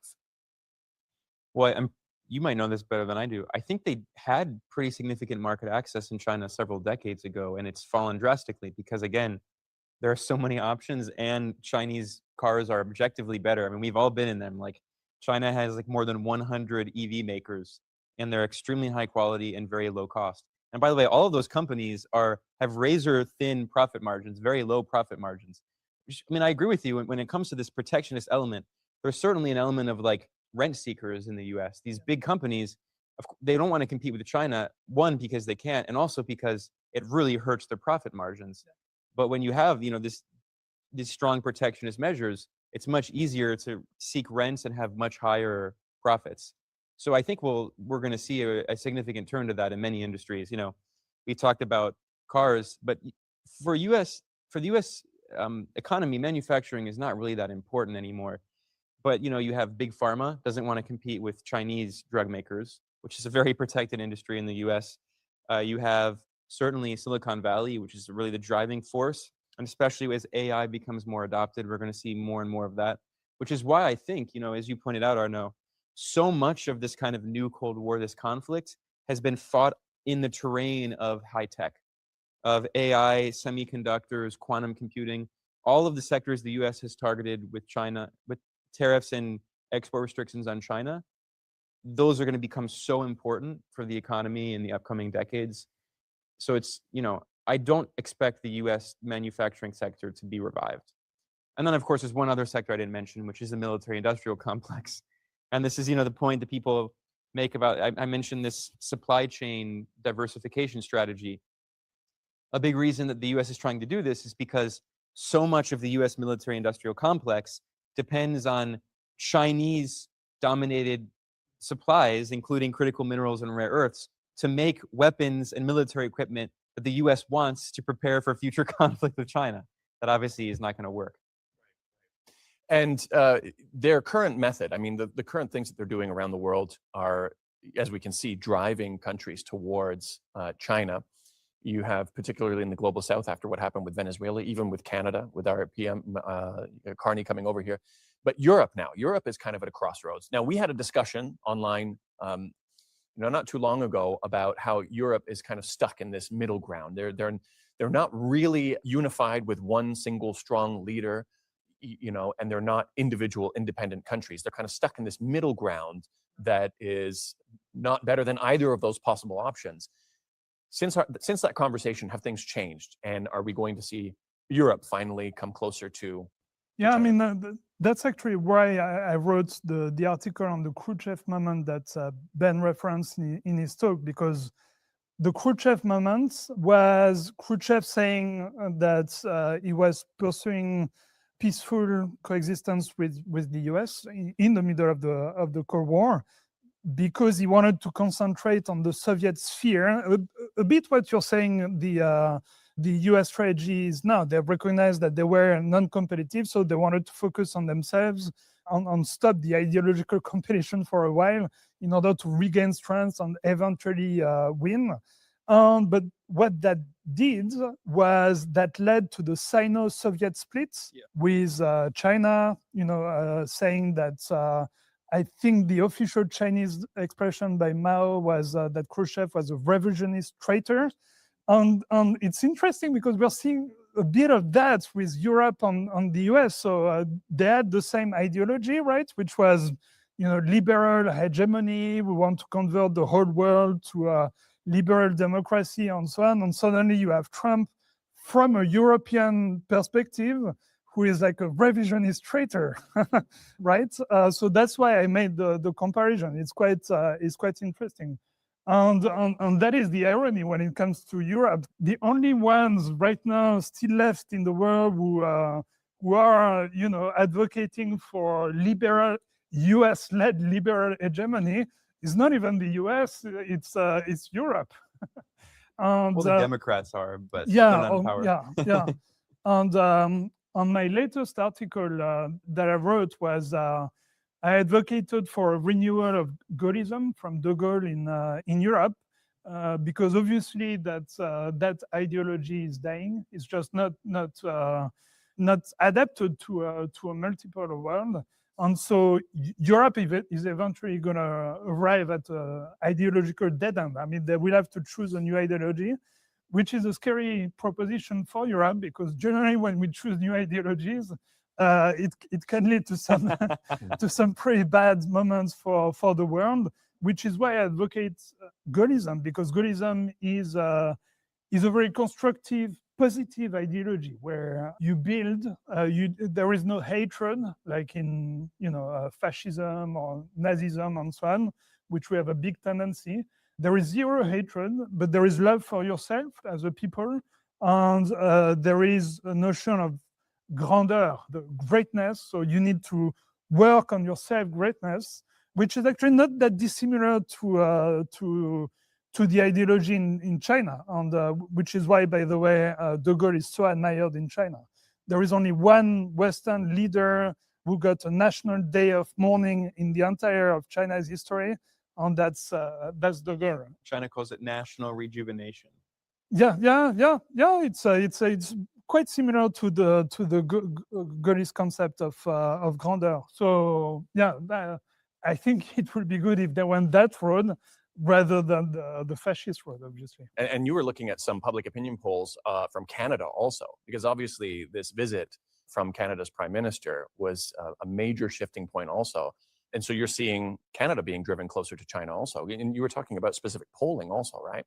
Yeah, well, part of this is partisan, of course. In Canada, when Biden was president, when Trump was president the first time, public opinion of the US and Canada fell drastically. The US became very unpopular. When Biden came in, suddenly public approval increased. But what's interesting is throughout Biden's 4 years, Canadian public opinion of the US, views of the US, fell drastically. And now under Trump, it's at the lowest level since records have been kept. About 2/3 of Canadians have a negative view of the US. About 1/3 have a positive view. It's largely partisan again. But what's interesting is, in this case of Europe, I agree with Arnaud. I think reviving this kind of de Gaulle spirit of strategic autonomy, this term that has been bandied about, used by European leaders for over a decade now, and they haven't really done anything. Angela Merkel talked about it. Macron has been saying this for a decade and hasn't done anything. What's interesting is, we were talking about this before our conversation today, that these US threats against Greenland could maybe be this final moment where Europe does take this idea seriously, which I think would be good for Europe and it would be good for the world. I mean, as bad as it is for Greenland, of course, I'm 100% against the US attempt to colonize Greenland. It's horrible. But if it forces Europe to finally wake up, then Europe will recognize that it's being actually, that its obsession with Atlanticism and this idea from many European leaders that the US leads this transatlantic order, that Europe benefits from that order. It's not true. Europe is not benefiting from, but at least the people of Europe. Now, certain European elites are benefiting from this order. I like to point out that if you actually, there's interesting data, if you look at global investment in the US stock market by region, Europe actually has twice as much investment in the US stock market compared to all of Asia. Asia has the majority of the world population. So when you account for Europe's population, that's like 10 times more investment per capita in the US stock market. So many of these European elites, they were educated in the US, they're invested in US assets, like they're deeply invested in this. But if finally this is what it takes to break that, then that could be good for Europe. But at the same time, we had a conversation about this. I still don't believe that they will. Like, the US is going to attack a NATO member. You know, Greenland is technically an autonomous territory of Denmark, and I still don't think the Europeans will actually follow up. So in the same with Canada. You know, Canadians can have a negative view of the US, but again, we're talking about larger processes. You know where 80% of Canadian exports go is to the US. Yeah, some of those exports can be rerouted to China, although Canada doesn't have the infrastructure needed, the pipelines needed to reroute a lot of that to China. It's possible, but this will take probably 10 or 20 years to create that infrastructure to reroute that trade. And, you know, what will the US do in the meantime? And like I said, I'm really concerned. Like, this rhetoric we see in the US of Canada is going to be the 51st state, we're going to annex Canada. It's not a joke. And especially as the US goes further to the right, I talked about the possibility of another financial crisis. I'm really concerned about that in the US, this kind of 1930s moment. And again, I don't want to be accused of Godwin's law, but I think people should not underestimate the kind of fascistic current in US politics today. And it's not going to end with Donald Trump. Right. And from the perspective of a European, do you think that that's the case, that Europe may just take this lying down if America just goes after Greenland? Do you think that there won't really be any sort of a meaningful reaction? I don't think so, to be honest, because, I mean, first of all, you do have reaction. The statements are actually uncharacteristically strong from leaders who have been traditionally very Atlantist, like Macron or even Starmer.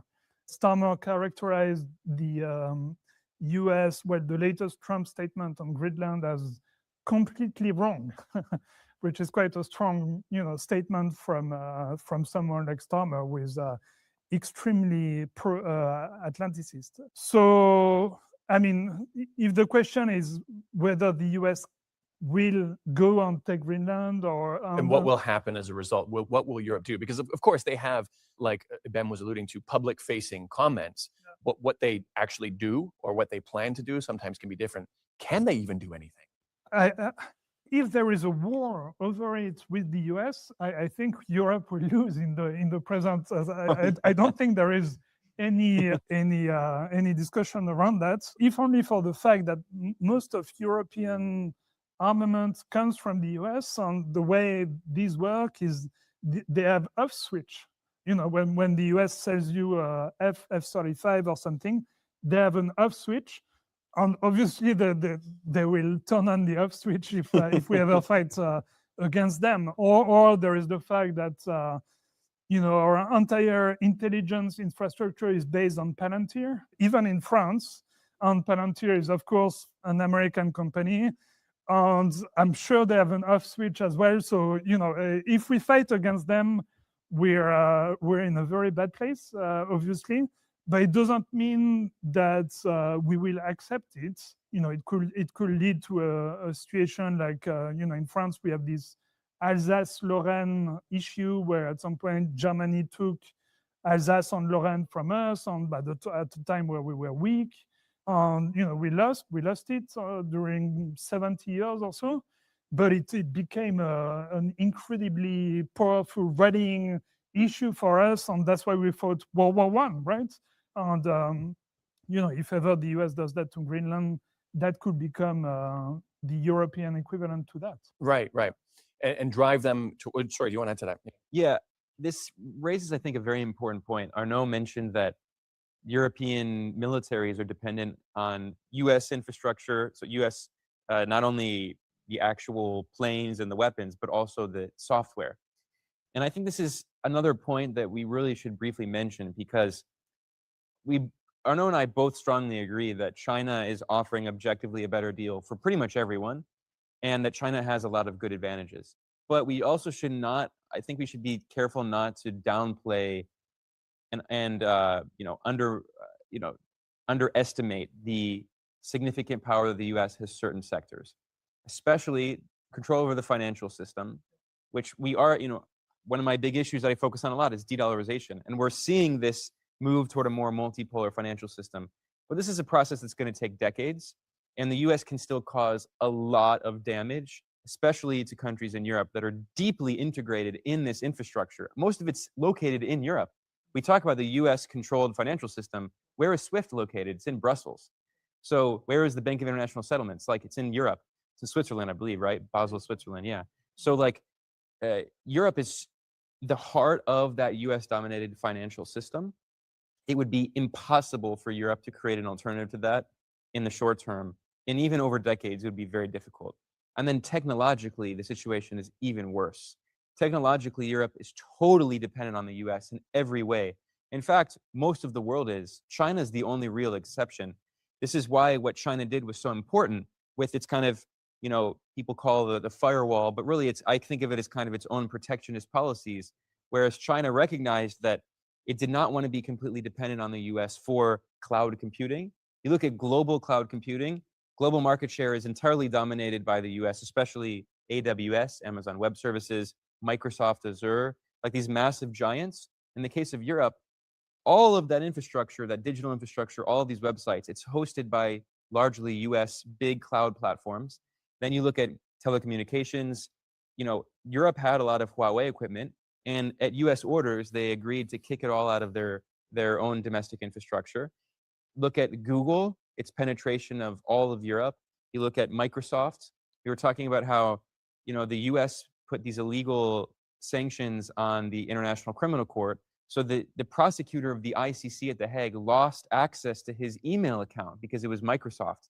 So Europe is really dependent on the US, not just for military reasons, but in terms of its entire software, its entire technological infrastructure. And that's not something that can be replaced. Even if they wanted to, where is it going to come from? China could offer some alternatives, but Europe needs to develop its own alternatives, and that's going to take many decades. That's a perfect example to explain why China took this approach, because had they not taken that approach and they were just as reliant, they wouldn't have won this trade war. They would have been, when the US was ready to crush them, they would have had all the tools ready and in place. And it sounds like, though, if Europe wants to escape this, like you said, America can put a lot of pressure and deliver a lot of pain to them in the short term, and they will have to go through that short-term pain for long-term gain, which is incredibly difficult. They can't go through it. It would literally lead to a collapse of European society if the US They said Microsoft and Google are not allowed to operate in Europe. The entire European economy, healthcare, the political system, everything is based on this digital infrastructure. And this is why, a quick point, India passed this policy to ban Chinese apps. So what happened? They just use US apps. I mean, they have a few apps in delivery, but when it comes to the very important technological infrastructure we need for a modern society, it's all US infrastructure. There is some European infrastructure, I will say, but in general, we are extremely dependent, and that's true. The world is, except for China. Yeah, but there are some local initiatives in France, for instance. You often assume that the big payment providers, that in Europe you only have Visa and MasterCard, but actually there is a third one, which is Carte Bleue, which is a pure French one, which only relies on French infrastructure. So we have some things, but it would indeed take many, many years to weed ourselves off from the US. But what the current situation shows is that it's badly needed. No, what we strongly agree on is Europe should do that. They should have started it 20 years ago, but I hope this could be a wake-up call. If the US attacks Greenland, which I think is very likely, they will have to do it. But my point is that Europe cannot just cold turkey cut off the US. And Canada can't either. 80% of Canada's exports go to the US. So I'm saying we shouldn't underestimate US power. I'm saying this is going to be a decades-long process. Yeah, I mean, if it's not, like you said, cold turkey, but they try to put these systems in place to slowly move closer to China, I'm sure there will still be retaliation for that. I'm sure that the US will look at that and say, I see what's going on, and they're going to have to just push through it in order to get to that stage. The question is whether they can or can't. We're going to move to audience questions soon, but I wonder if you guys had any questions for each other on reconciling any differences of opinion or the way that you describe things. It sounds like you mostly agree, but you have different ways of describing things. But if you had questions for each other before we go to the audience, I'll give you that opportunity. I mean, I think we mostly agree. If there was one difference, I think, but I don't even think that's a difference. that you said they're in strategic retreat in the short term, but in the medium to long term, they will eventually, go back at containing China. But I think, do you think I don't think they will succeed at that, and I think you agree as well, right? Yeah, I don't think so. This is what I mentioned. I think the US strategy, it's kind of clear. It's not really hidden. They recognize that there are these strategic choke points, these vulnerabilities that China really has, that the US has, that China has over it, right? Which is mainly critical minerals and the global supply chain, rare earths, and then also trade dependency in certain areas. And they want to try to replace that. Whether or not they can, I think, is an open question. I am often of the view that the US can't. But there are people, the very smart experts on these issues who say that the US has made a lot of progress in like domestic mining and rare earth processing. The US government's investing a lot in this. In fact, what's funny is Trump is borrowing some ideas from China with this industrial policy of like state investment in certain strategic companies, which I never thought I would see the US government do, like certain mining companies. So I think there certainly is a very concerted, all hands on deck attempt in Washington. This was under Biden, certainly, with the CHIPS Act and the funnily named Inflation Reduction Act, which is mostly about, actually pushing for industrial policy. But I'm still pretty skeptical about whether or not that will work. But what I do think is going to happen, we've already seen this trend, is that we'll see a gradual decoupling. I think in the US, they're very serious about this because, back in the first Cold War, the Soviet Union and the US did very little trade. Although, like I mentioned, the Soviet Union and Western Europe did trade. The Soviet Union and India did a lot of trade. India's largest trading partner was the USSR. So I think people like to point out at India today. Well, India has always played that non-aligned position. India was a co-founder of the non-aligned movement and saw itself as the leader of the non-aligned movement. So I think we're going to see something similar in the world in the upcoming decades. China is the largest trading partner of most countries. The US cannot replace that. It's just not possible. So most countries will try to play some kind of non-aligned role. But I think the US response will be much more aggressive, much more overtly interventionist. The 90s and the 2000s, there were a lot of interventions, but this whole idea of the rules-based order, that's a product of US unipolar hegemony. They didn't say that back in the 60s and 70s. They were like, make the economy scream. Famously, in Chile, when the people voted for the socialist Allende, we have declassified documents. Kissinger said, the people of Chile will not be allowed to make this decision. That's been the dominant US foreign policy for decades. The 90s and the 2000s were kind of when they talked about this whole idea of like liberal human rights nonsense. That was never the dominant thrust of US foreign policy. So what I do think will happen is that we've seen that in 2020, about 19% of China's exports went to the US. Now it's about 14%. And I think that will continue to fall. And we'll see much less direct trade, although I think we'll still see indirect trade through third parties, Vietnam. But even then, like the US basically forced Mexico to put 50% tariffs on China because they knew that so much Chinese investment was going into Mexico and then being exported to the US because they have a free trade agreement. I think we'll see much more of that. And in general, much more politicization of trade. Like we're never going back to this 90s and early 2000s era of globalization. Right, exactly. Well, I think this is a good time to introduce some audience questions. So can we see, does anybody in the audience have some questions for our guests? I do have a few questions, but I first want to start with maybe this general one. And if we have time, maybe we can come back to me or whatever. So I think you guys kind of briefly talked about it, but what would be the general consequences for Latin America? Can they de-risk from the United States, for example, whether that's strategically, economically, or through, like you were talking about, communications, like telecommunications? Is this something that they are capable of doing in the medium to long term, while the US maybe is reeling right now from the position it's in with China? Yeah, that's your specialty, is Latin America. So let's, yeah. Yeah, this is very difficult for Latin America. It's a region I love. I have lived in for many years. I feel personally invested in, but just being realistic, it's going to be very difficult. And unfortunately, I think the upcoming decades are going to be very painful because the US, is asserting this colonial Monroe Doctrine. And it's interesting. I mean, I agree with Arnaud in some ways. For instance, economically, the US cannot replace China in certain key areas. For instance, because of the deindustrialization we saw, largely due to a lot of the neoliberal policies in the 80s and 90s, the famous década perdida, the lost decade, we saw that, back in the 1960s, actually, South America was the region of the world with the highest manufacturing share of GDP. Argentina, Brazil, Chile less, but especially Argentina and Brazil and Mexico were major industrial powers. Brazil made planes and jet engines.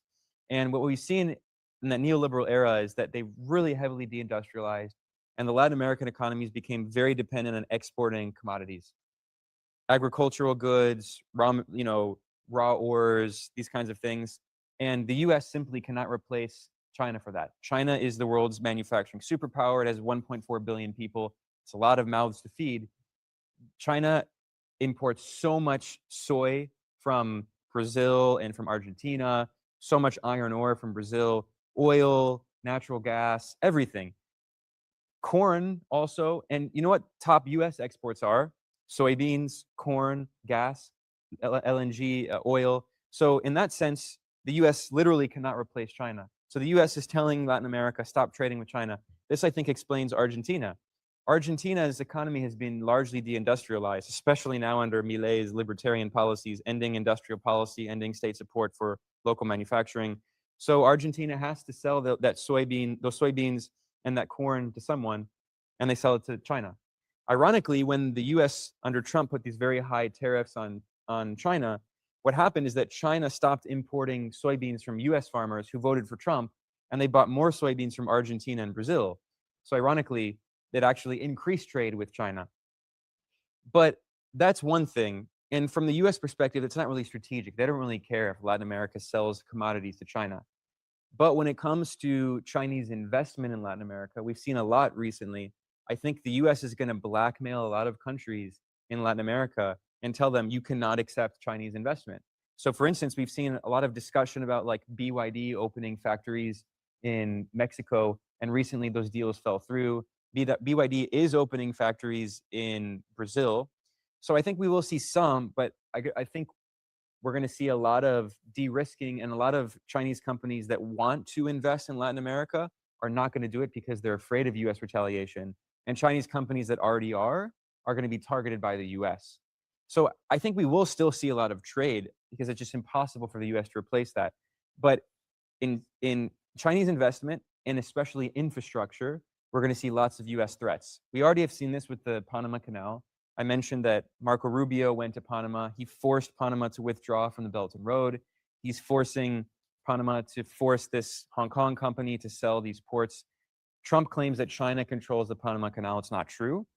But we're also going to see other art infrastructure in the region targeted. I think the next major target is the port of Chongqing in Peru.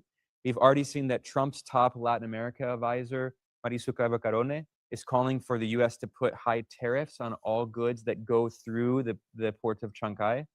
So I think what we're going to see is this very strange moment where Latin America's trade with China increases, but its political engagement with China is cut off. And unfortunately, as you know, there are a lot of political leaders in Latin America who are fine with that. It's so funny because in countries like Argentina and Brazil that have these very commodity-oriented economies, they have these big landlords who are very right-wing and they all hate China, but they're so dependent on exporting to China, but they all love the US. So we're going to be in this strange situation where leaders like Milei they're politically going to ally themselves much more closely with the US. And Daniel Noboa in Ecuador, and if they have like a right-wing, I mean, not Bolsonaro, but another Bolsonaro ally in Brazil, it's like we saw in Brazil. They allied more closely with China politically, but economically, they continue trading. That's, yeah, there's no, lucky for them, there's no requirement from Beijing to be politically aligned with China in order to trade, which is the complete opposite of the situation. There's one condition, which is recognition of the one China policy. And, you know, Milei, of course, he said that because if he did not say that, that would undermine the very diplomatic foundation of relations with China. I'll make one quick point. Well, we're going to see one region of the world, unfortunately, where we've seen a trend over the past, 50 years. When China joined the UN in 1971, almost every country on earth recognizes the one China policy. There are 12 countries on earth that do not. The majority of them are in Latin America and the Caribbean. And I think the US is going to start pressuring these small countries like Honduras is going to be the next country that cuts off formal diplomatic relations with China. Now, obviously, from China's perspective, Honduras is not like a major strategic partner. It's a tiny country in Central America. But again, it's part of this larger political game. And symbolically, even though Honduras is not a big country, it will be part of this US strategy to try to undermine China. No, very briefly, is there an escape route for Latin America? And do you agree with Ben's assessment that there's going to be a lot of pain coming up in the next decade or so for Latin America and potentially other parts of the global South? Yes, I agree. I mean, generally, when the US says that you're their non-target, it's typically not good news, unfortunately. Structurally, I think we're coming back to this question of competing on values. So you can, and even for the US themselves, by the way, you can be as politically opposed to China as you want. But at the end of the day, if you have the choice between, like, say, a $5 toaster and a $20, Texas-made toaster, you go for the $5 toaster.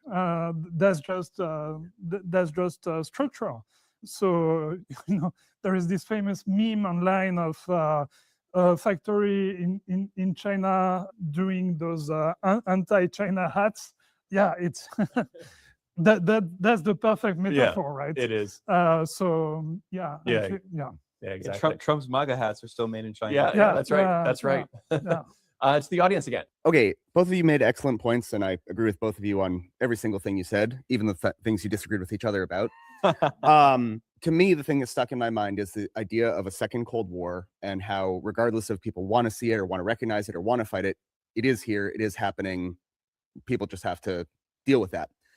But China has an extreme aversion to using sticks. The notion of carrots and sticks came up a lot in both of your talks. And they're not taking the USSR route. They won't engage with America directly. They won't engage via proxies. They won't fund, friendly governments, friendly militaries, uprisings. They won't do any of that. So is it possible for China to win the Second Cold War entirely with carrots and zero sticks? And to ask almost a comical question about a very serious topic, how much do you think it would take for China to buy America? Not buy the entire country of America, but you always see these posts on social media where it says, so-and-so, Marco Rubio, $300,000 from Israel-aligned interests, $200,000 from big oil, $100,000. That is pennies to China. I legitimately think that every single sitting member of the U.S. Congress, you could $2 for every $1 that they get from Israel, oil, Wall Street, and big tech. China could do that without blinking an eye. Can they win the Second Cold War only with carrots? But not, this is going to sound ridiculous, offensive carrots, not defensive carrots like building Belt and Road, things with their friends, but offensive carrots, just saying, we'll just pay to win. So yeah, those are two interesting questions. The first with the sticks, because that's obviously a good question. If the U.S. is going around destabilizing all of China's partners one by one, taking out Venezuela, which puts all of Chinese investments in the country in a kind of a questionable area now, do they eventually pull out a stick? Or is that just not in the options? And then if, I don't think China would ever do that, but if China were to create a pro-China lobby, do you think it's possible to buy out American politicians the same way other lobby groups do? I'll start with you, Arnaud. Yeah, so I think, I mean, my read of of Chinese strategy is that they really want to position themselves as a different model from the US. And so if you start to go into this Cold War, bloc versus bloc, then you're basically just like the other guy, but for the other side, right? And therefore, you do not represent a new model. And that's what China, if you read all their, initiative, like the Global Governance Initiative and so on, they're really trying to promote a new model, a better world. And if you start to follow the rules of the old world, the Cold War rules and so on, obviously you undermine your own rhetoric on the new model that you want to create. And there is also some learnings from that, from China's own history, like for instance, during the Three Kingdom period, at the end there were only two kingdoms competing, Qin versus I can't remember what was the other one. Anyway, they arrived at an agreement to be co-emperor of China because they were both very, very strong. But Qin was always the very aggressive one, and a lot of people started to say, okay, if you guys are co-emperor, then I would rather rally with Qin because if you guys are the same, I'd rather align with the strong one. And of course, Qin ended up winning and becoming the only emperor. So I think China doesn't want to do that it doesn't want to become co-emperor of the world with the US because then you might face similar dynamic. On to your last point on buying. I mean, monetary wise, of course they could. It would be a small expense. But first of all, I think the US has laws against that. Like for Israel is sort of the odd exception, but I don't think they will take kindly to the US. Yeah, I don't think they will take kindly to China doing that. And also the cardinal principle of China's foreign policy is non-interference in other countries' internal affairs. And again, it relates to the model that you want to represent. Like, they don't want to do double standards. They don't want to be hypocrites and so on. So if you start to behave like buying out all the US politicians, then you undermine your own world, right? Yeah. I'd be very interested to hear from you, Ben. Let's say the laws about lobbying the government became a little bit more open and wasn't exclusive for one particular country. Do you think that would even be possible? Because maybe there's a little bit more than money at play here, because some of the stuff you describe, it ironically seems like religious extremism is sometimes involved, which is ironic because this is what they're trying to paint Islam as, where some people are even calling themselves crusaders. So let's just say laws were not an issue. Would it even be possible for that to happen? Because there's other things at play here, right? Well, it's an interesting question because what often happens is when a government is in decline, you have these ideological forces become even stronger because these are the real believers who are trying to save the regime, right? So in the case of the US, you always have US officials, US presidents especially, who will like appeal to Christianity and cultural conservatism. But in many cases, I think a lot of these leaders use it kind of cynically. They don't really believe in it. Certainly Trump. This guy doesn't believe in anything religious. He was asked in an interview, what's his favorite part of the Bible? He's like, oh, I like all of it. Old Testament, New Testament, I like them both. But certainly Trump. But when you have an empire in decline, a regime in decline like in the US, you start getting these very extreme forces who previously would have been totally fringe and not allowed anywhere near power, and they start taking over. It's also happening in Israel, by the way, which used to be, it was always very racist against the Palestinians, but it used to be much more secular, and it's become much more overtly religious and theocratic. So I would not be surprised to see something happen in the US. Certainly the Republicans have become much more open about this. You have some Congress people, like famously Marjorie Taylor Greene, said, I'm a Christian nationalist, and the US should be a Christian national, not just a Christian nation, a Christian nationalist nation. So I wouldn't be surprised to see more of that. In terms of your questions, which are very interesting, first on like whether China will be kind of forced to, how should I frame it? I guess, yeah, use more sticks. I don't think so. I agree with Arnaud because it's also, one, it's just a deep part of the ideology of the People's Republic coming out of the century of humiliation. Like, China was a victim of 100 years of foreign intervention, partial colonization, subjugation, like, and then also like anti-hegemony has been a key principle throughout all of the eras of the PRC under all of the leadership, throughout the reform and opening up. Throughout, it's always been anti-hegemony. And as you know, like when China normalized relations with the US and even with Japan, which committed, genocide and horrible crimes in China, China insisted on an anti-hegemony clause in all of those agreements. So this is obviously a deeply committed principle. At the same time, I think that China will find ways to support partners, but not directly. China has not fought a war since 1979. I don't expect it to do that anytime soon.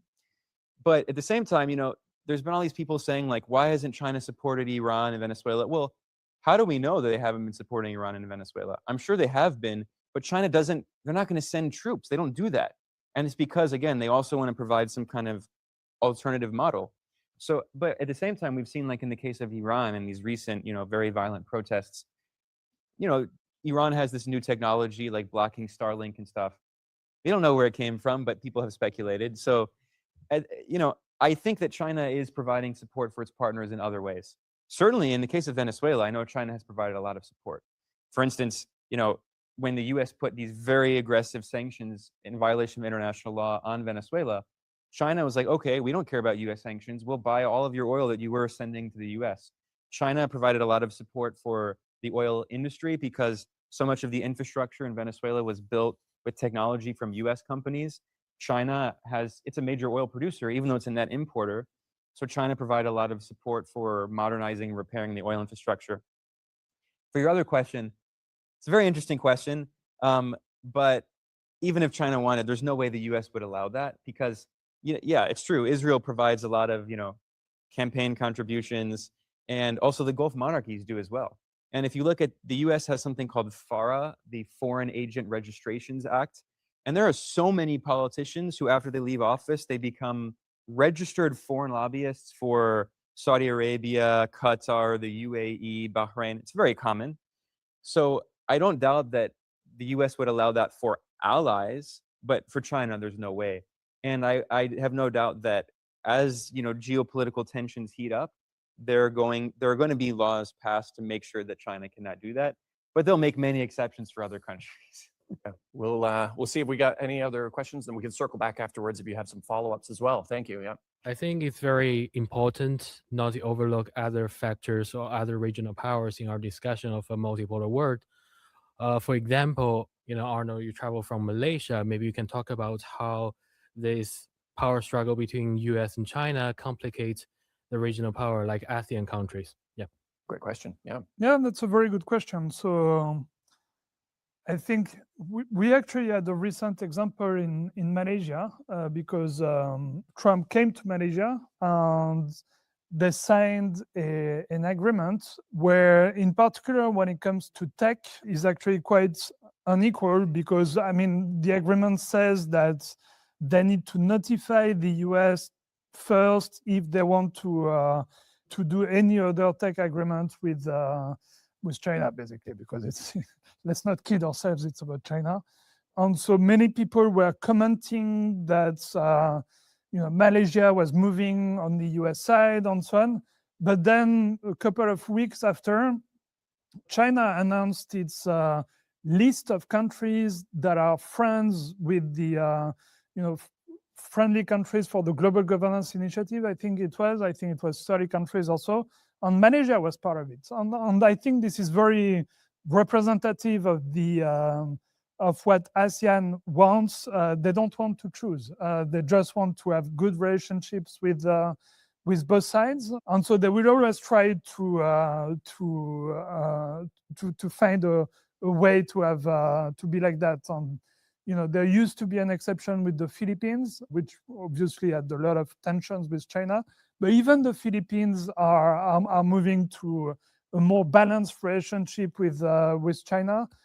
They just, for instance, opened visa-free tourism to Chinese visitors in order to develop links between the both countries, which is, it's not a hostile move at all. It's the contrary. They want to improve relations with China. And so on the Philippines, by the way, is a good test case because it was much more on the US side.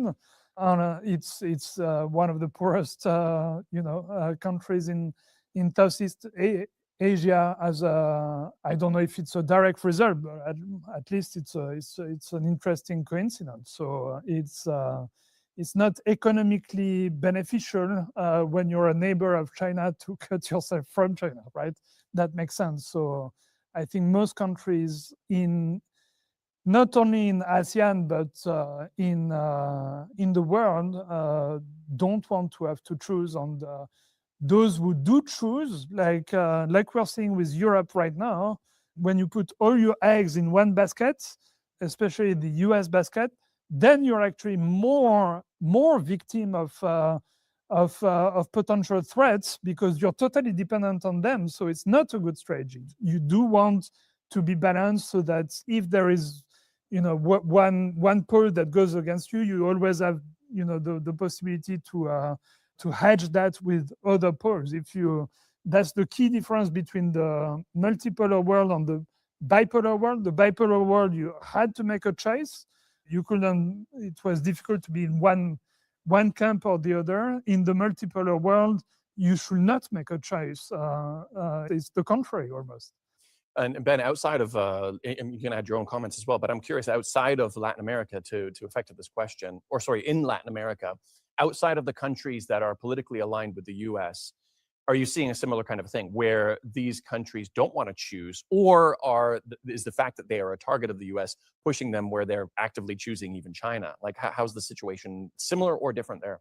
Well, there's no question that countries that are being targeted by the US with sanctions and other aggressive measures are often very clearly aligning themselves with China and Russia and BRICS more generally, BRICS being this kind of larger symbol of a global South movement seeking a kind of different global order. Now, it's a very interesting question, especially for ASEAN, because ASEAN is now the largest trading partner of China as a bloc, because I mentioned that we're seeing a slow economic decoupling of direct economic interchange between the US and China.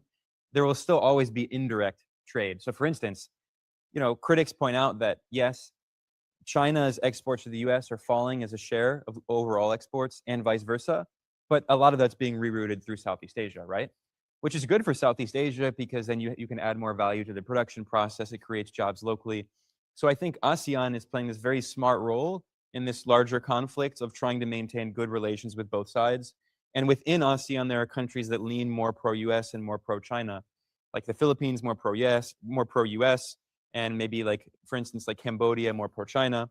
But what's interesting is there are recent polls done in the past 2 years of people in ASEAN. And 2 years ago, for the first time ever, a slight majority of people in ASEAN countries, not government officials, people said that if they were forced to pick a side, they would pick China.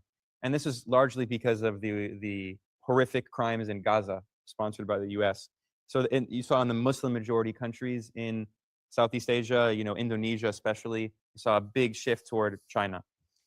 Now, other regions of the world, they're not in that kind of same position. So like obviously Latin America is being very aggressively threatened. And I think economically they'll continue a lot of trade, but politically, unfortunately, they're going to be forced at gunpoint to ally more closely with the US.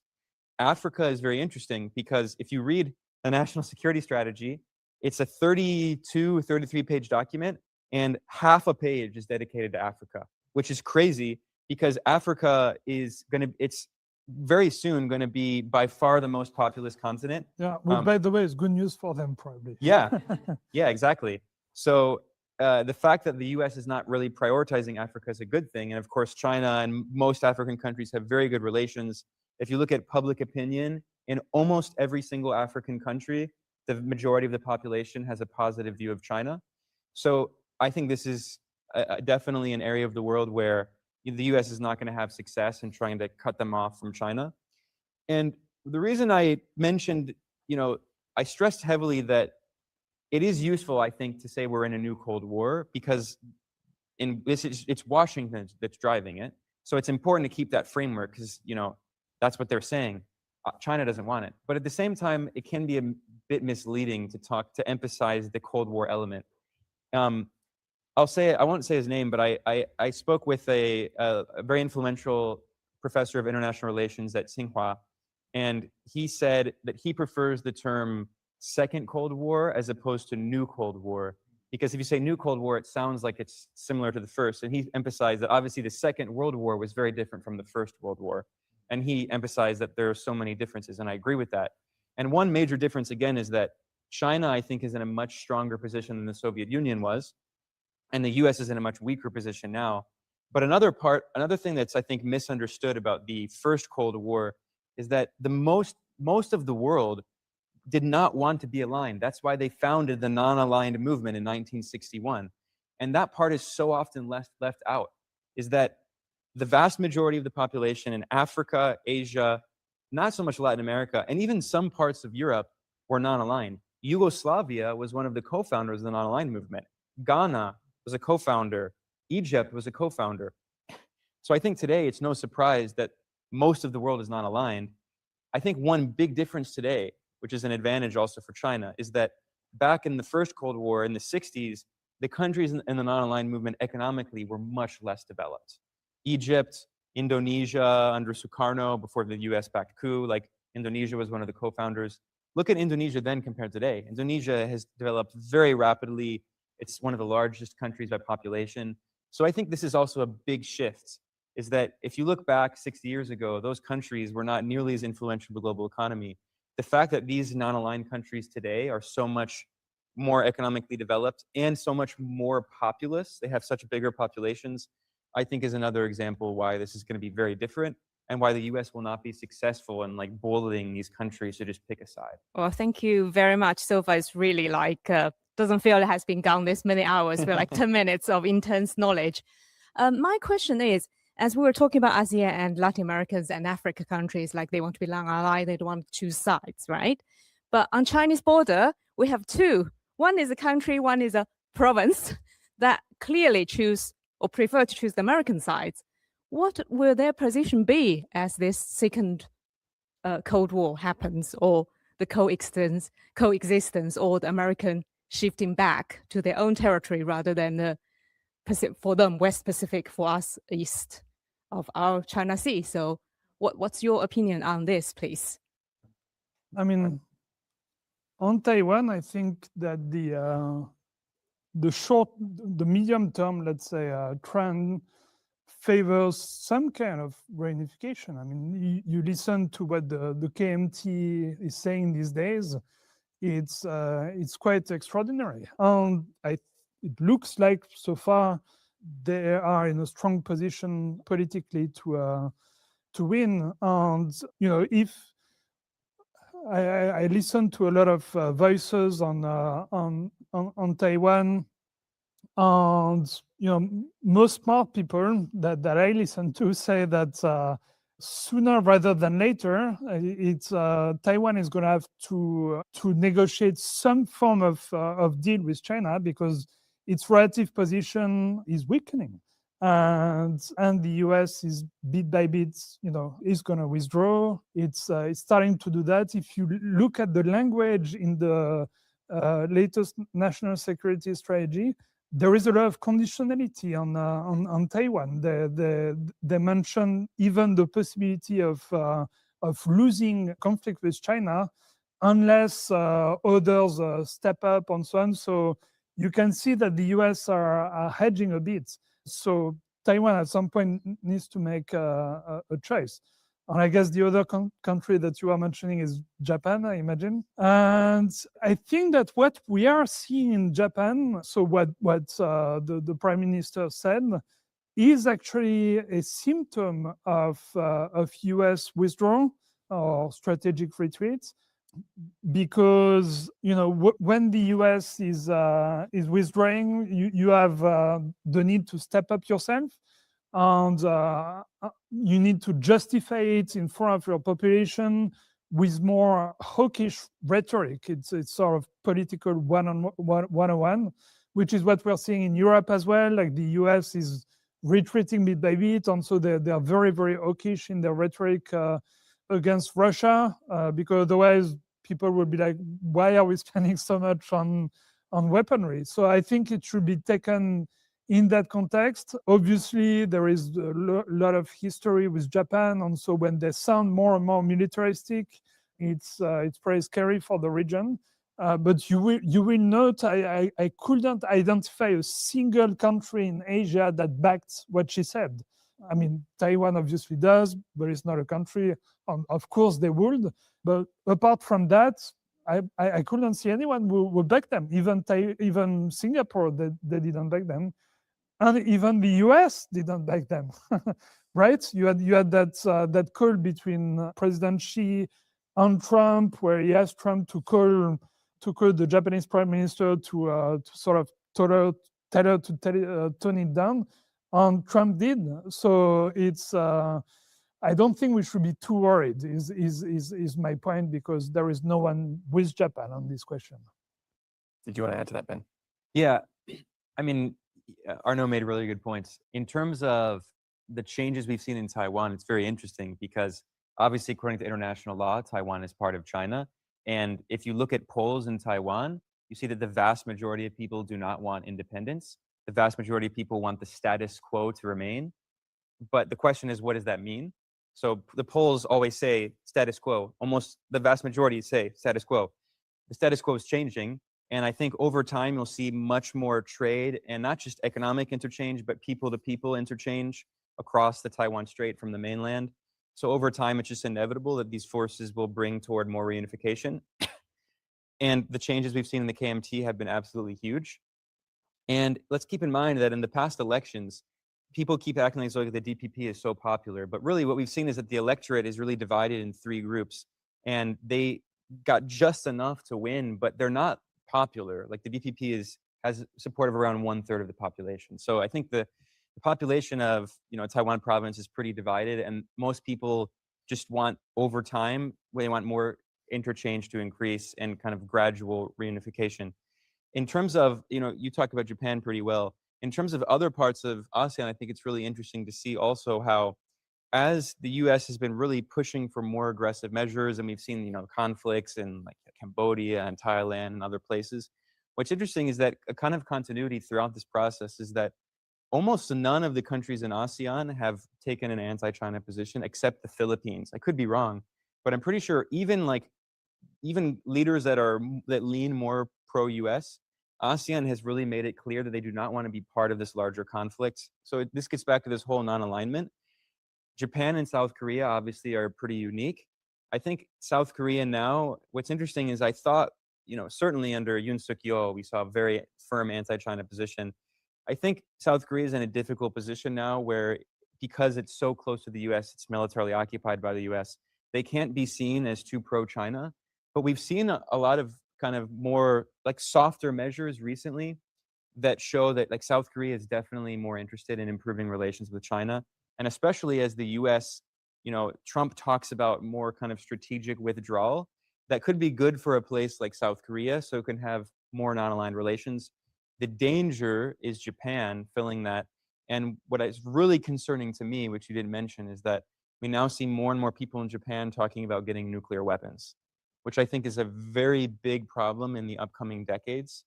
As the US, prioritize more like these kind of imperial sphere of influence approaches, if Japan, like the US has already kind of given a green light to Japan to remilitarize in recent years. We saw that under Shinzo Abe, there were these, crazy attempts to rehabilitate the Japanese empire and erase history. So that's what really concerns me is I think Japan is more and more serious about getting nuclear weapons. And if they do that, I think it's going to lead to a lot of nuclear proliferation. Iran is now, if you look at what's happening in Iran on all the US attacks, the only logical conclusion, if you're in Tehran, you can make is we have to be like North Korea. So that's a world I don't want to see, but I think it's looking more likely. Right. Yeah. We are going a little bit over time, but you have the mic, Diego, so I'll let you ask one more question. All right. Yeah. And finally, maybe I wanted to get a bit more specific and push you guys a little bit on this. I wanted to ask about Latin America again, if that's okay. And My assessment of Latin America right now is that it's very much kind of like the EU, like it's kind of fallen behind in terms of like, it's really too dependent on the United States. And if it tried to pivot to even be for itself, right? Like you were talking about, like de Gaulle, I think even that would be met strongly against the United States.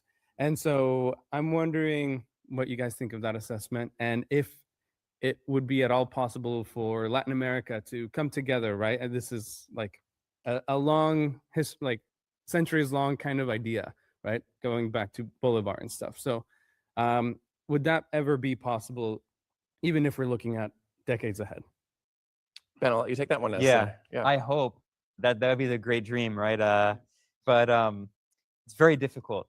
So in the early 2000s, there was a very serious attempt at trying to bring about this larger dream of, Nuestra America, as they said, when they created the Bolivarian Alliance, the ALBA, which is the Bolivarian Alliance for the peoples of our America, Nuestra America.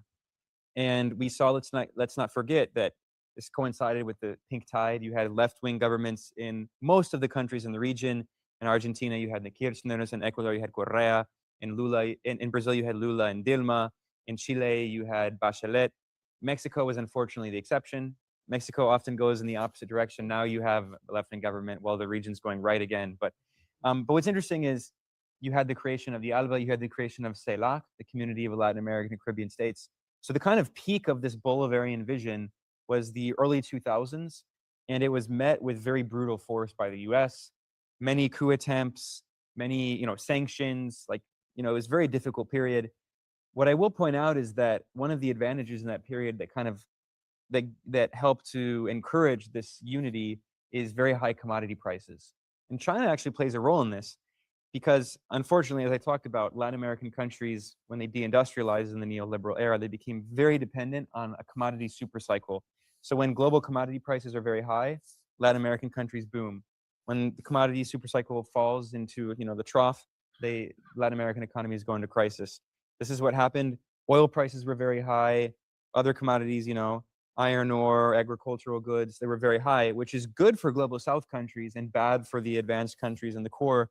So when oil prices collapsed in 2014, it was devastating and kind of the end of a lot of that in Latin America.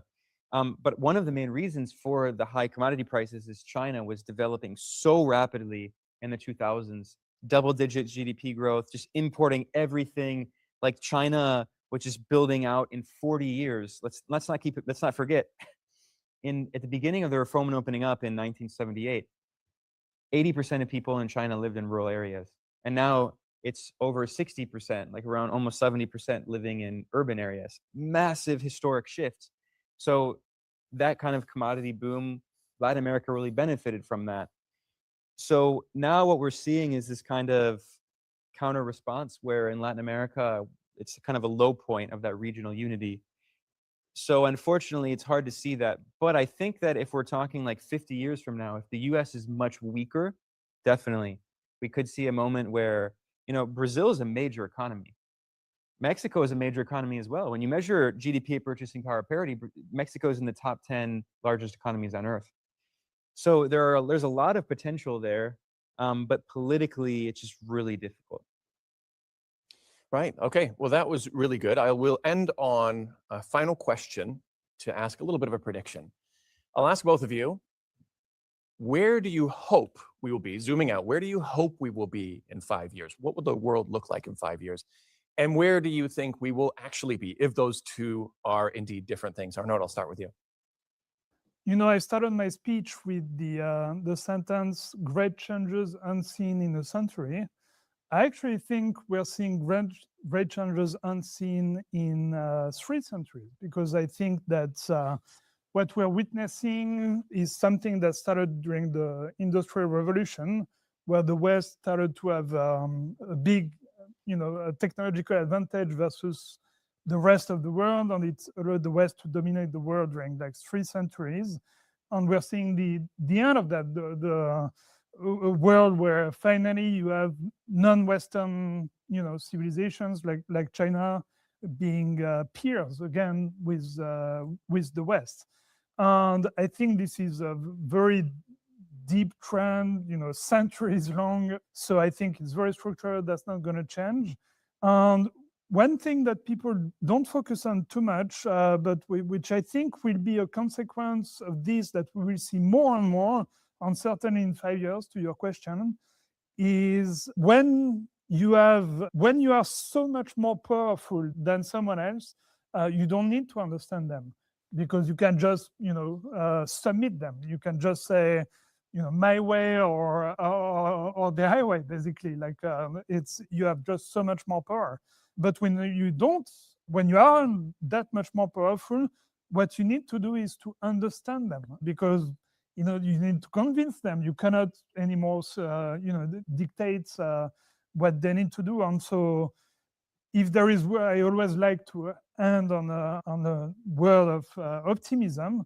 I think what we're likely to see more and more is more and more people trying to genuinely understand China, because in a multipolar world, you cannot anymore dictate what others do. You need to understand and to convince them. And so we're moving towards a world where people understand each other better because they need to. So in this case, your hope and your prediction are both kind of in line with each other. Yep. All right. Yeah. And Ben, how about you?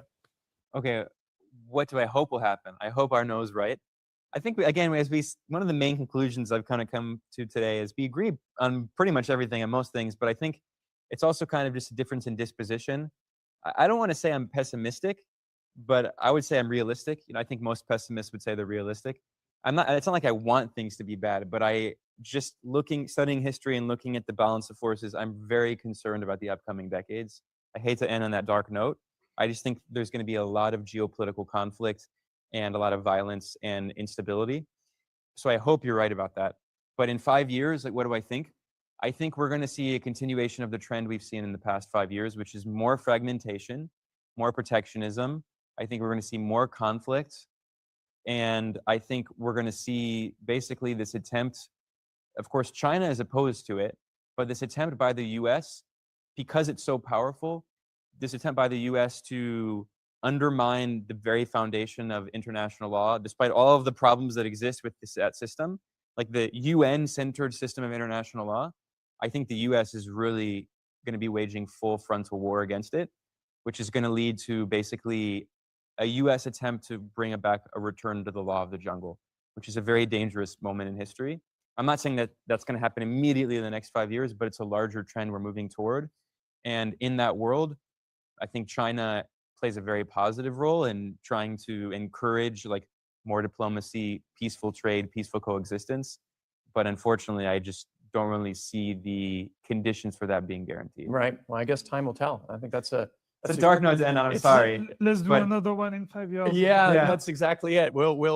Everybody will hope that both of your hopes are true rather than your prediction. But we will see what happens. And I hope that was very informative for everybody, and they have a better idea of what is unfolding in front of our eyes, or at least has you asking the right questions and looking for the right signs to better navigate, once again, what's unfolding in front of our eyes.